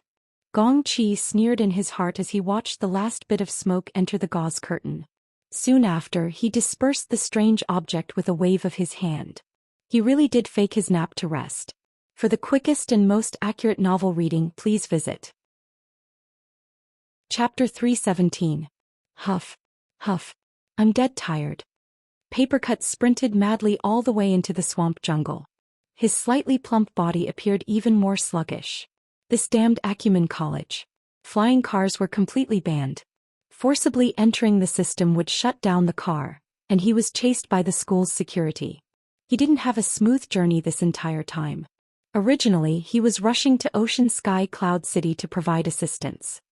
He was already in the elevator when he received news that Luonan was riding a fish and flying toward Acumen College. He could only turn around and give chase. He ran to the North Shore jungle with great difficulty, but the red alert that had been pressing the entire way had fallen to the normal level. This meant that the emergency situation was over. He was only here to clean up the mess. However, it seemed that cleaning up would be quite difficult. Papercut grinned the moment he entered the jungle. This place had truly exploded. Birds and beasts fled in chaos. Feces and urine flowed everywhere, and the bitter aura of death that assaulted his face nearly made him stumble. He couldn't see too clearly in the darkness, but he could see the corpses of birds and beasts everywhere. This would probably make the nearby ecological research institutes cry themselves to death. But none of this could compare to the large flying fish that danced and spiraled in the air above the jungle, spitting water from its mouth. It was even more shocking and bewildering. A mutant devil ray. Papercut knew about this thing. He had specifically run over to take a look when it was moved to the crystal pillar of Ocean Sky Cloud City. But no one told him that this thing could be used as a firefighting helicopter.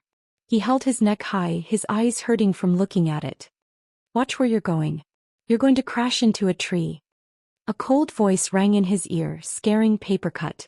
Luckily, he quickly recognized the other's voice, especially the extremely eye-catching red jacket in the darkness. "Red Fox, you're here. 5 minutes earlier than you." Papercut sighed. "You caught up to me. I came here for nothing. Is there anything else you need help with?" "Help? Yes, put out the fire. But do you have the lung capacity of that fish?" I'm saying." Red Fox's face couldn't be seen clearly in the darkness, but the mocking intent was very clear. This was his usual style. "As for the investigation team, they're just clowns. Their corpses are strewn on the ground. They're just short of being turned into ashes. If I go over now, what else can I do but shout 'Long live that person'?" Oh yes, the Emperor of Acting Tough is rebroadcasting again. Shoei Channel 3, have you seen it? Papercut finally discovered that this new friend of his had some emotional issues. Before the incident at Frost River Reality, the two of them could only be considered acquaintances nodding at each other. However, they had stood on the same side many times during that operation. Regardless of whether it was correct or not, they had become familiar with each other. After that, they drank 2 more times and established a friendship. Papercut knew that Red Fox had a stubborn temperament. When he saw things, he would go to the extreme. The more he held it in, the worse it would get. Papercut rubbed his forehead and laughed foolishly, wiping off his sweaty hands. What did Boss Luo do this time? A bunch of people rushed over in a hurry and they all became funeral arrangements. "Hey, look at my mouth." Just as he was about to say something, he heard the Red Fox sneer. "That's right, it's to take care of the aftermath." As he spoke, Red Fox raised his chin, indicating for Papercut to look to the side. Papercut had actually seen the corpse over there a long time ago. He was able to deduce that it was Tank, a member of Headquarters' Accident Investigation Team. He was famous for being a hard body expert. There were hundreds of thousands of ability users in the world.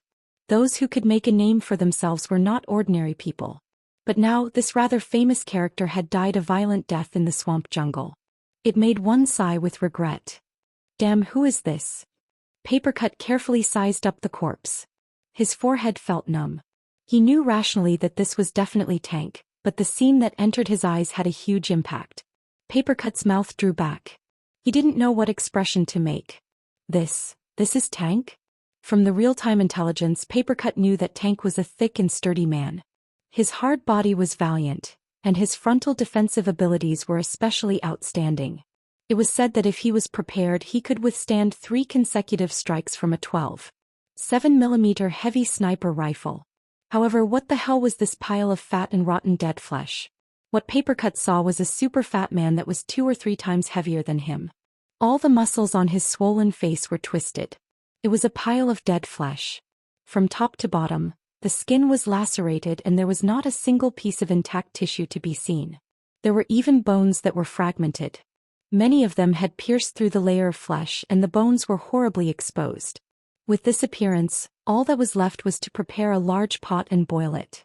Even if it was torture, it wouldn't be like this without dozens of hours of torture. Red Fox walked over unhurriedly. He held a branch in his hand and poked at the corpse's shoulder. "Here. When I escaped from Hu City, I gave him a blow in the wilderness." Papercut turned his head in shock. Red Fox didn't react at all to Papercut's gaze. He minded his own business and poked at the corpse with the branch. Originally, this blow was aimed at the back of his heart, but he turned around very quickly. "I poked here from the front and broke the dagger. I even watched as he punched Old Five's head."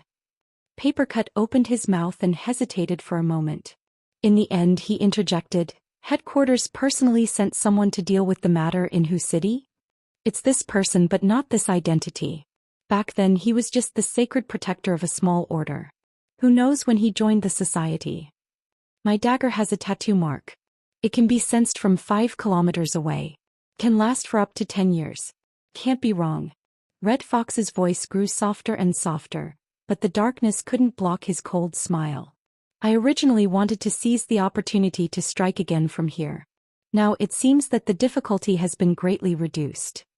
It was unknown when, but his other hand had taken out a pitch-black dagger. The blade pointed downwards. He loosened his 5 fingers and the dagger fell in a straight line. It pierced into the swollen and soft dead flesh of the corpse, sinking all the way down to the hilt. For a moment, Papercut thought that Red Fox had made a move, torturing Tank to death to vent his anger. But after some more thought he knew that wasn't right. He looked at Red Fox's depressed mood and wanted to say some words of comfort, but he didn't know where to start. In the end he could only ask in a low voice. Did Boss Luo do it? Humph. How did he do it? I heard the secretary say that it was an infrasound. That's what I told her. The corpses of the birds and beasts beside you all died the same way. Even I almost died. But Papercut discovered that Red Fox's complexion wasn't too healthy. It was pale and stiff. It turned out that he had suffered internal injuries. Red Fox didn't mind. He picked up the dagger once more and sheathed it. It was said to be a directional infrasound weapon, but no matter how directional it was still a large-scale attack. After discovering Tank's true identity, Red Fox was driven by hatred. He wanted to get close and give Tank a ruthless blow. He forcefully endured the damage of the infrasound to hide in the shadows. He deserved to be affected. But in the end he made a mistake. Papercut had a faint guess, but it wasn't good to speak of such things in the open. He could only scratch his head and point at Tank's swollen corpse. Is this fellow also an infrasound weapon? Red Fox shrugged. God knows. Papercut was unable to figure it out. He could only take a few photos and record a video. Right now he had already confirmed that Red Fox would rather hide in the forest and feel the cold wind than go meet Luonan face to face. Red Fox had a different feeling in his heart. There was nothing to say about this sort of thing. It was fine as long as he forcefully reversed the situation. He sighed. Who cares how he did it? It's fine as long as he's fine. In any case he's right there. If there's something he doesn't understand he can just ask. Alright, are you sure he's fine? I'm half his master right now. Do you want him to apologize to you? Get lost. Red Fox flung his hands wanting to leave, but he was forcefully pulled back by Papercut. Don't. I heard that the kid got himself into a state of serious injuries. His eyes are about to go blind. I don't know a thing about emergency treatment. If you don't help then I can only use paper ash to paste it. You go paste it. It's none of my business. Let's go. Hey, that devil ray doesn't eat people, right? Who knows? Would you eat it if I gave you an infrasound? Holy crap.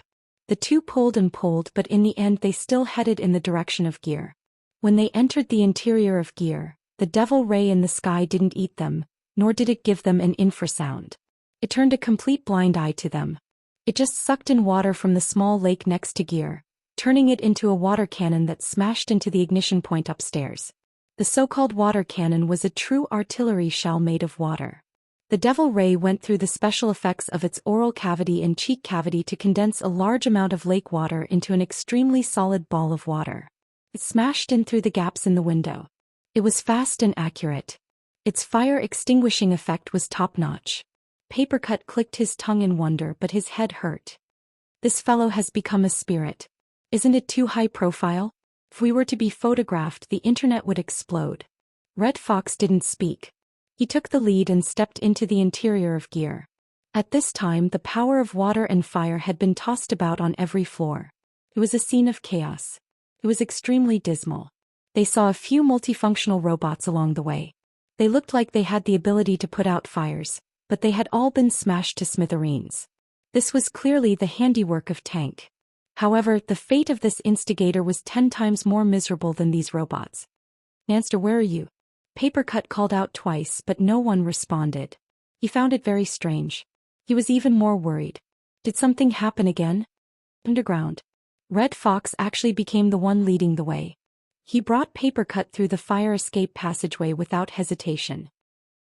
The structure here is quite unique. I heard that his mother designed and built it single-handedly. What a pity. Papercut forcefully changed his words, but in the end he didn't expose Red Fox. It was clear that Red Fox had followed Luonan all the way. He only returned to the forest after confirming Luonan's whereabouts. Papercut could tell from that night at Frost River Reality that Red Fox became very attentive after resolving his misunderstanding of Luonan. Perhaps he was a bit jealous, but there was even more envy and substitution. Perhaps he was thinking that if Hu City was Xia City instead of Hu City. Unfortunately, there were no ifs in this world. Red Fox and Papercut walked all the way to the central control room. They saw the same mess. When Tank wreaked havoc, the first thing he destroyed was the central system. He was really thorough. He was careless. Papercut sighed as he watched. There were a few times when he had come here to teach Luonan. He had heard Luonan mention that this place had a very strict security system, but Luonan didn't really like it. After Luonan settled in gear, he sealed off the system. The remaining methods of authority control were like thin paper in front of a professional destroyer like Tank, who had no scruples whatsoever. They were completely ineffective. Red Fox was thinking of something else. Where is he? He had quietly tailed Luonan just now. He saw Luonan stay in the central control room, attempting to use his wristband to authorize the recovery of the system's operation. Red Fox was unable to get away for a time, so he left with ease. But now the central control room was completely empty. Luonan was gone. Snake Tongue, who had been imprisoned by Luonan, was gone as well. For the fastest and error-free novel reading, please visit Chapter 318. Papercut's gaze circled the central control room. Nanster isn't here? He walked into the room as he spoke, but he was stopped by Red Fox just as he took a step. Wait a moment. Red Fox's eyes were cold and clear. His footsteps were soundless as he entered the central control room. His nose trembled slightly as he distinguished the smells in the room. He even went to the elevator and other entrances and exits to investigate. Luonan's body reeked of blood due to his eye injury. Red Fox's rigorously trained nose was enough to distinguish where he went. However, Red Fox's expression grew uglier after he circled inside and out. He was unable to understand the information displayed by the smells. There are no signs of him going out. There are no traces of the elevator or the security door. He didn't go out from there. Papercut blinked and turned to look in the direction they came from. Smells don't show the direction. Nanster also came from here last time. Did he go back the way he came? I can tell. Red Fox didn't even raise his head. He walked to the operating console. This place should have been the core of the entire building, but now it had become a massive garbage dump. It had been completely destroyed by the tank. Red Fox tried to restore the scene. He sized up the operating console that had become scrap metal and quickly discovered an abnormal situation. An enormous amount of electricity had just passed through a certain area of the garbage dump. Since the operating console was destroyed, the electrical resistance was extremely high, leading to traces of erosion. However, there were no wires or the like here. Papercut mumbled to himself as he was pondering. Disappeared into thin air? It doesn't seem like something happened. As he spoke, the paperman he controlled bounced outside the building. He extended his sensory range and confirmed that the Devil Ray was still obediently acting as a firefighting helicopter. There was nothing strange about it. Should I contact the secretary? Red Fox's expression turned even worse, but he didn't object. Papercut had just raised his wrist when an electronic beep rang in his ears. The corresponding thoughts found a place to go. Soon, a kaleidoscope of information connected with his consciousness. He felt livelier all of a sudden. After a lot of trouble, the psychic wave network was finally rebooted. Papercut had long since gotten used to having the Hexier by his side during his years in Xia City. He could enter the psychic wave network at any time. His mind immediately relaxed. He searched his friend list in the first instance and shockingly saw Luonan was online. The tetrahedron avatar was extremely eye-catching. Hey Nanster, where are you? Papercut called out. The Red Fox suddenly turned his head and stared at him. As for Luonan, he was silent for a moment. 1 second. 2 seconds. Then a strange noise rang out, forming a disturbance. It made Papercut believe that something was going to happen to the psychic wave network. Luckily, the static soon disappeared and Luo Nan's voice rang out. I'm here. Wait a moment. These words sounded a bit hoarse and floaty. Papercut was stunned when he heard them. He hurriedly asked, Are you okay? It's fine. Luo Nan responded in a hoarse voice. She could feel that there was a bit of a problem with his mood. Red Fox couldn't stand this sort of pointless conversation. He also connected to the psychic wave network and bluntly asked, What about Snake Tongue? Suicide. Red Fox and Papercut looked at each other. Luo Nan had no intention of explaining further. He asked them in reply, You guys are in the central control room. Everything is fine over there, right? It's all right. Before he finished speaking, another person requested to be connected to the call, and it wasn't just one person but several people. Yuan, Zhang Yingying, Cragburst, Bamboo Pole, Octopus. Even Bai Xinyan came to join in on the fun. Practically all the ability users that Luo Nan knew contacted him like a swarm of bees. Luo Nan never expected that he would have this sort of popularity. He wasn't good at this sort of situation and he hoped for a quiet environment, especially right now. Luckily, the other side was aware of this sort of situation. Yuan immediately took the lead and established an internal channel. She pulled in all the relevant personnel and switched to message mode. Only she, the creator of the channel, retained her voice to ask questions on behalf of everyone else. Mr. Luo, how is your body? How are your eyes? As Yuan spoke, all sorts of words rapidly flooded the internal channel interface. It felt even livelier than the voice mode. Luo Nan just responded with a low and hoarse voice. I'm fine. I can see. Mr. Luo, I don't recommend that you stay in gear for too long. Someone has already posted photos and videos of the Devil Ray flying into the sky online. The activity in the northern jungle is too big. We need professionals to deal with the aftermath.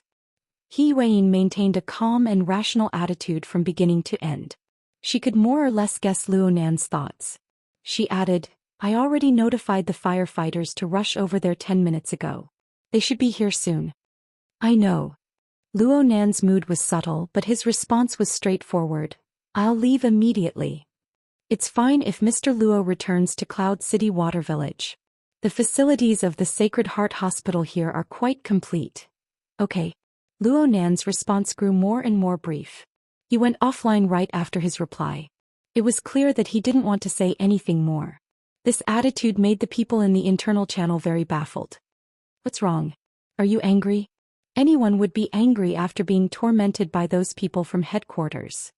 Are you sure it's not because of a bunch of powerless idiots? Hey. Think about yourself. Is it a stress reaction syndrome? He's shocked and angry and he even killed people. Black Beetle, Puppeteer, Tank and Snake Tongue. A total of 4 lives. Oh, has he ever killed anyone before? I think he hasn't. Zhang Yingying wasn't too sure. Papercut didn't say a word at this time. He just uploaded a few pictures. They were all displays of Tank's corpse from various angles. Red Fox annotated, Boss Luo's masterpiece. Zhang Yingying sent a dumbstruck emoji and activated the bullet screen effect. She slid from right to left. The others followed one after another. A series of sluggish and confused emojis slid across the corpse pictures. Luo Nan didn't care what the others said about him. After ending the call, he maintained his original posture. He opened his eyes wide, ignoring the pain in his eye sockets that was about to go numb. He looked around his surroundings. The ring-shaped space, the ring-shaped chair, the wall lamp, the bookshelf, the footstool and other arrangements were arranged. This narrow space created a comfortable and calm atmosphere. This was none other than the tree-hole cabin on the withered tree sandbar. Luo Nan looked at the furnishings in the room blankly, then he looked at his own hands. Several seconds later he suddenly stood up. He supported himself against the slightly damp tree wall and walked up the stone steps shakily. He arrived at the upper level of the treehouse. In front of the viewing window, the scroll window spread out to both sides. The darkness inside and outside quickly converged together, attempting to drown out all existence. Luo Nan could still see that the withered tree sandbar and gear were separated by a distance of 500 to 600 meters. From this angle, gear was like an unfinished painting. Only a portion of the dark silhouette could be seen. 1 or 2 spots of fire that had yet to be completely extinguished were still flashing. How did he get here? What happened in between? What did he see? Actually, Luonan wasn't in a rush to obtain the ultimate answer. He wanted to talk about everything he had just experienced to others. He wanted to discuss it big and small.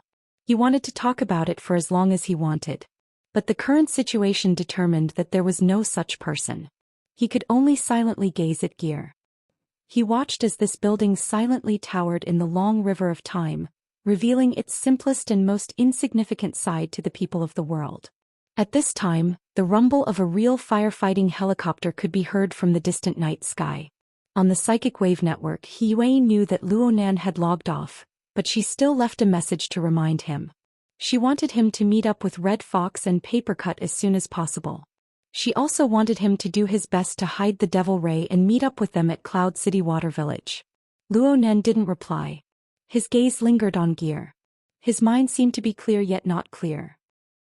Coupling theory could explain what he had encountered, but pure theory was ultimately unable to fully display the entirety of a great work of art. It was rigorous. It was magical. It was beautiful. Most importantly, it was his mother's work, and I was only able to glimpse one side of it. It shouldn't be like this. Luonan's body leaned forward, his head already sticking out of the viewing window. The autumn night wind was wrapped in ash and the fishy smell of the jungle. It pounced into his nose. It was clearly ice, but a fiery stimulation penetrated straight into his brain. His emotions, his impulses were hard to suppress. Luonan's hands tightly gripped the bottom edge of the viewing window. His thoughts stirred, and the Devil Ray that was drawing water from the small lake not too far away immediately gave up on its work.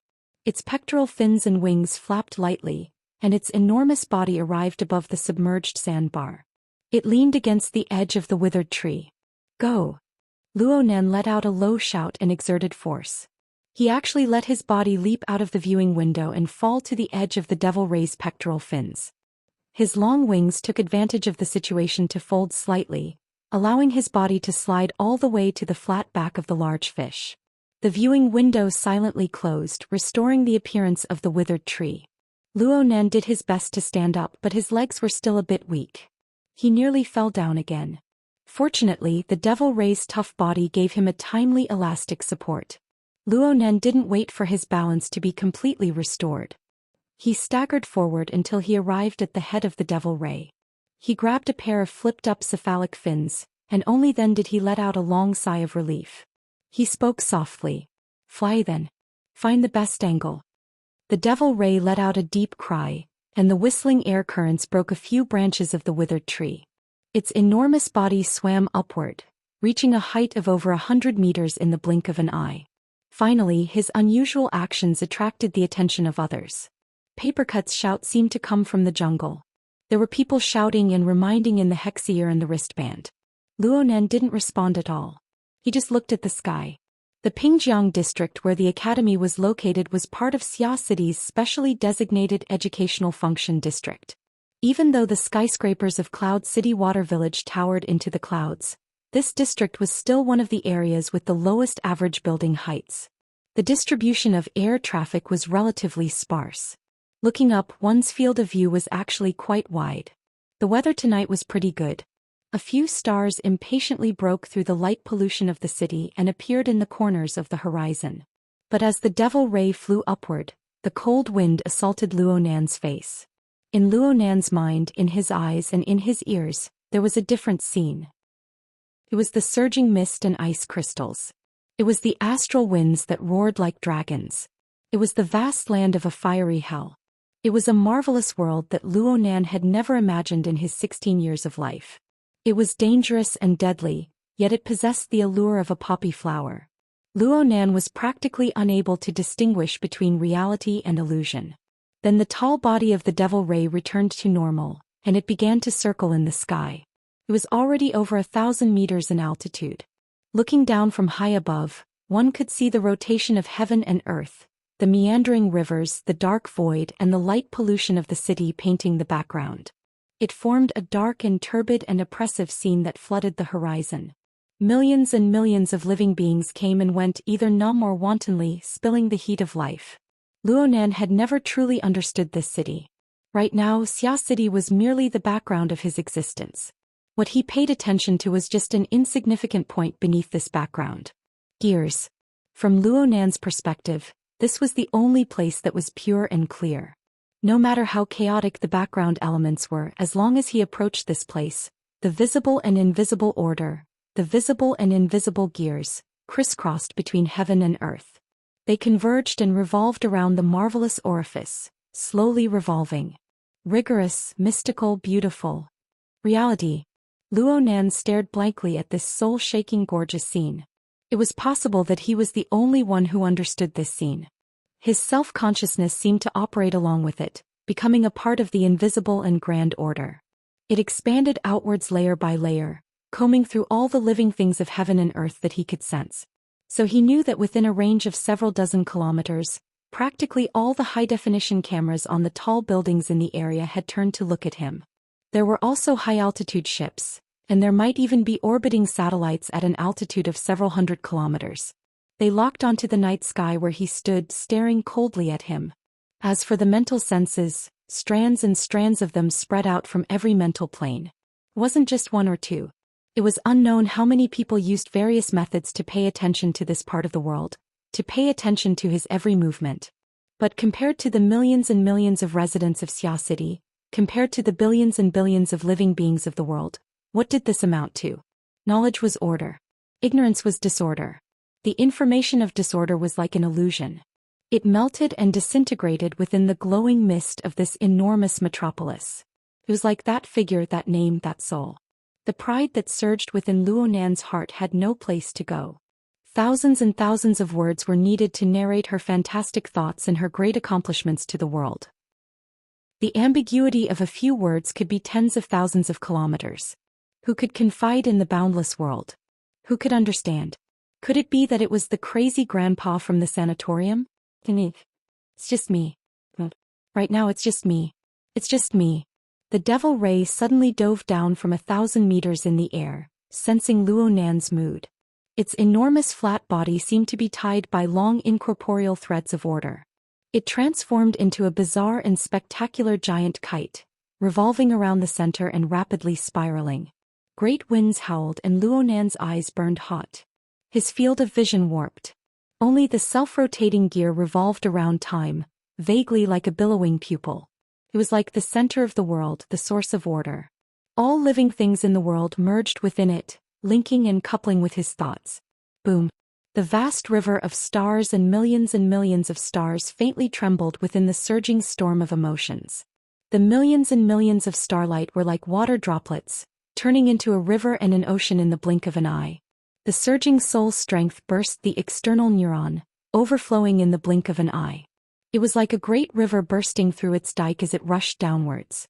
It was this rush that brought the two gears of different sizes up. It was like the waves of a cart beating against the water, finding an opportunity to rotate and sink. Energy rubbed, lightning burst forth, crisscrossing and weaving. In the blink of an eye, it was impossible to remember how many there were. Luo Nan's blood and energy surged. Was it pain or excitement? How could he experience it? He could only let the surging emotions push him as he tore his throat and screamed. There were no misgivings. There were no considerations. There were only the purest emotions mixed with lightning to rumble on the mental plane. Mom. The melancholy sound of thunder crushed through the void. Chapter 319. The devil ray was wrapped in a whistling stream of air as it streaked across the sky above the viewing platform. It tilted its body slightly and its flat body passed through the frame structure. Its momentum dissipated amidst the wave-like undulations. It hovered above the pool and slowly descended. Luo Nan's feet didn't move. The devil ray stirred its back muscles like a conveyor belt, sending Luo Nan down. Luo Nan only staggered a bit when he slid down from the edge of its pectoral fins. Shuelei had been waiting to the side for a long time. He promptly went forward to support Luo Nan. He was only wearing a thin round neck shirt, but his body was covered in sweat from anxiety. He only let out a breath of relief when he firmly grasped Luo Nan's arm, but another wave of energy rose up. Nanster. Have you gone crazy? Luo Nan's voice suddenly dropped an octave before he could finish speaking. Your eyes. I'm fine. Luo Nan indicated for the devil ray to sink into the ocean and enter the central crystal pillar. He broke free from Shui Lei's support and walked to a slightly drier place by the side of the pool, through the surging pool water. Luo Nan's eyes were still burning and aching when he landed, but he blinked a few more times. The cool autumn wind blew past and soon there was a layer of coolness. It was like rolling beads, like a film of water. It permeated the moisture layer by layer. There was a tingling sensation in the middle, but it greatly diminished after a while. His eyes, forehead and face were all soaked with coolness. It was quite comfortable. Luo Nan didn't think it was a big deal. The coupling electricity between the two gears could tear, but it could also repair glue. The current control wasn't too precise. Perhaps the first wave was damage and all sorts of tearing, but the second wave of electricity could be generated and welded together. On the other hand, it was possible for the gears to explode just as they were getting better. But since it was coupling, the exchange of information and synchronization were natural. The probabilities were shifting toward the good side. This feeling grew more and more distinct as time passed. This was just Luo Nan's own thoughts. Shui Lei saw Luo Nan's pupils and they had a different feeling. Shui Lei seemed to be looking at the eyes of a cold-blooded animal. Though they didn't possess long and narrow pupils, the densely woven cracks encircled them. They were like glass balls that could shatter at any time. Shui Lei instinctively shivered when he saw this scene. He immediately grabbed Luo Nan and took him to the hospital for an examination. However, in the blink of an eye, the aura from the other side caused his eyelids to twitch. Shui Lei composed himself and followed the aura to sense it. When he looked again, it was still the same shattered crack, but it was extremely similar to a cracked layer of ice. At first glance, it looked gloomy, but within it seeped a dense cold light. Occasionally, light waves would jump like lightning tearing apart the night sky, extremely dazzling. Facing this pair of strange eyes, he didn't know what to say for a moment and subconsciously handed over the notebook in his hand. This was Luo Nan's loose-leaf notebook. Luo Nan had tossed it onto the platform when he leaped onto the devil ray's back. Shui Lei picked it up and returned it to its rightful owner. Luo Nan gripped the leather cover and laughed, finding it hard to conceal his exhaustion. Shui Lei's tone softened a little. "Let's go check it out." "Sure." Luo Nan knew that this was unavoidable, so he agreed quite straightforwardly. Turning his gaze, he saw a woman in Shui Lei's Daoist robes sitting on a bench beside the pool. He couldn't help but feel curious. "Senior Sister Tian is still here?" Tianxi heard Luo Nan call her name. She bit her lower lip and raised her head. Her lips were so white that no color could be seen. Her expression was a bit stupefied. It was unknown whether it was the effect of the cold or the power of fear. She had been held hostage by the throat and was on the brink of death several times. Then she fell into the heavenly ocean lake, soaking her entire body. Her knitted clothes were extremely heavy when they entered the water. When she came out, the cold wind blew, making her feel exceptionally cold. Her shoes had already fallen into the heavenly ocean lake. Her slender legs were only covered in silk stockings. Her legs stuck to the cold and wet ground. She was in a sorry state.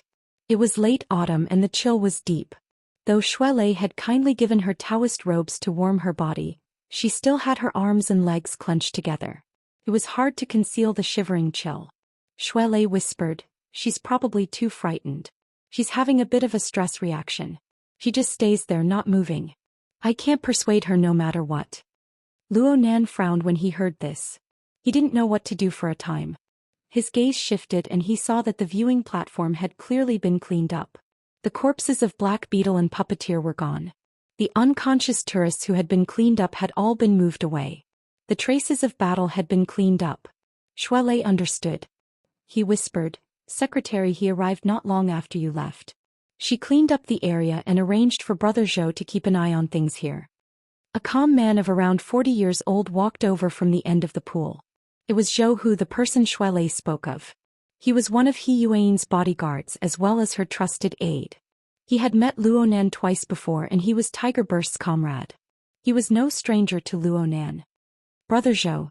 Luo Nan put Tianxi's matter aside and greeted him politely. Zhou Hu's words and actions were steady and appropriate. "Mr. Luo, according to Miss He's instructions, I'll be waiting by your side tonight. I'll do some odd jobs. If there's anything you need, just tell me." Luo Nan didn't refuse. He nodded in thanks. Zhou Hu's gaze swept over Tianxi's body. He had a general idea of the situation. He lowered his voice and said, "Miss, he said that this person should be suppressed quite badly. She's still struggling in a hostage situation." Luonan thought for a bit when he heard this. He took 2 steps forward. Tianxi's entire body shrunk back when she saw Luonan's pupils, which seemed to crack like ice. But she soon came to her senses with a start. She forcefully suppressed her fear and moved closer. She raised her head to look terrified and pitiful. "Junior, I'm sorry."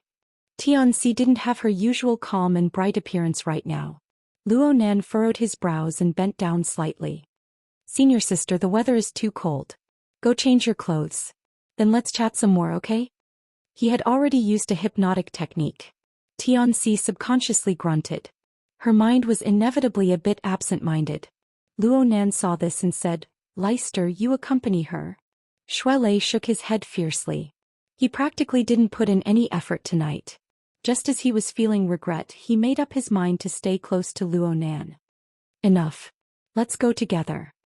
Luonan originally didn't have any special opinions about Tianxi. But because of gear and coupling theory, his attitude was greatly different. There was a large shopping center inside Ocean Sky Cloud City. It was very convenient to change clothes.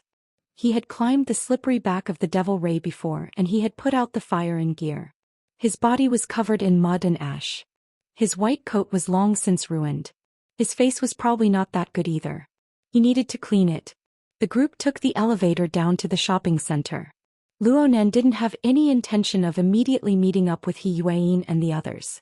The main reason was that the internal channel of the psychic wave network had just been established, and it was about to explode with noisy messages. His previous impulsive actions had already been verified by the large amount of photos and videos he had pulled down from the network.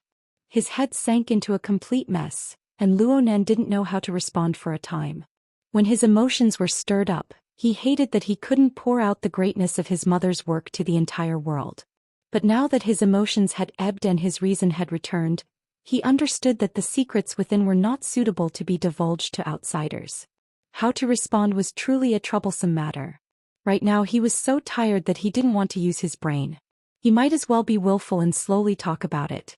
Shuelei wanted to say something about Luonan's actions, but he didn't open his mouth. Zhou Hu completely obeyed Luonan's arrangements. As for Tianxi, she was like a marionette. Whatever Luonan said she would do. The group arrived at the 101st floor, found a brand store nearby and bought clothes. Luonan just washed his face and threw away his white lab coat. He just had to make do with everything else for now. As for Tianxi, no matter how much she made do, she still needed to spend some time. The 3 men waited in the store. Xia Junping just so happened to call at this time. He smacked Luonan in the face with a question, "Where did you go?" Luonan swept his gaze over the dazzling array of women's clothing. "Buying clothes." Xia Junping clearly choked. He paused for a moment before asking, "Where's Leicester?" "He's with me." "What's wrong?" Xia Junping chuckled. Nothing. I was just asking. You 2 suddenly disappeared. Tangy came over just now, but she couldn't find you." Luonan thought of something.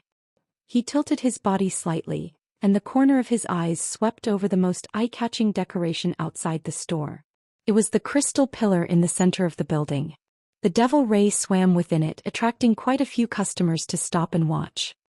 "Help me ask Yao Feng what the approximate price of the mutant Devil Ray is." "So it really is." Cough, cough, cough. "It's nothing. I'm a bit choked." Xia Junping suddenly raised his voice and forcefully suppressed it. This was the end of Xia Junping.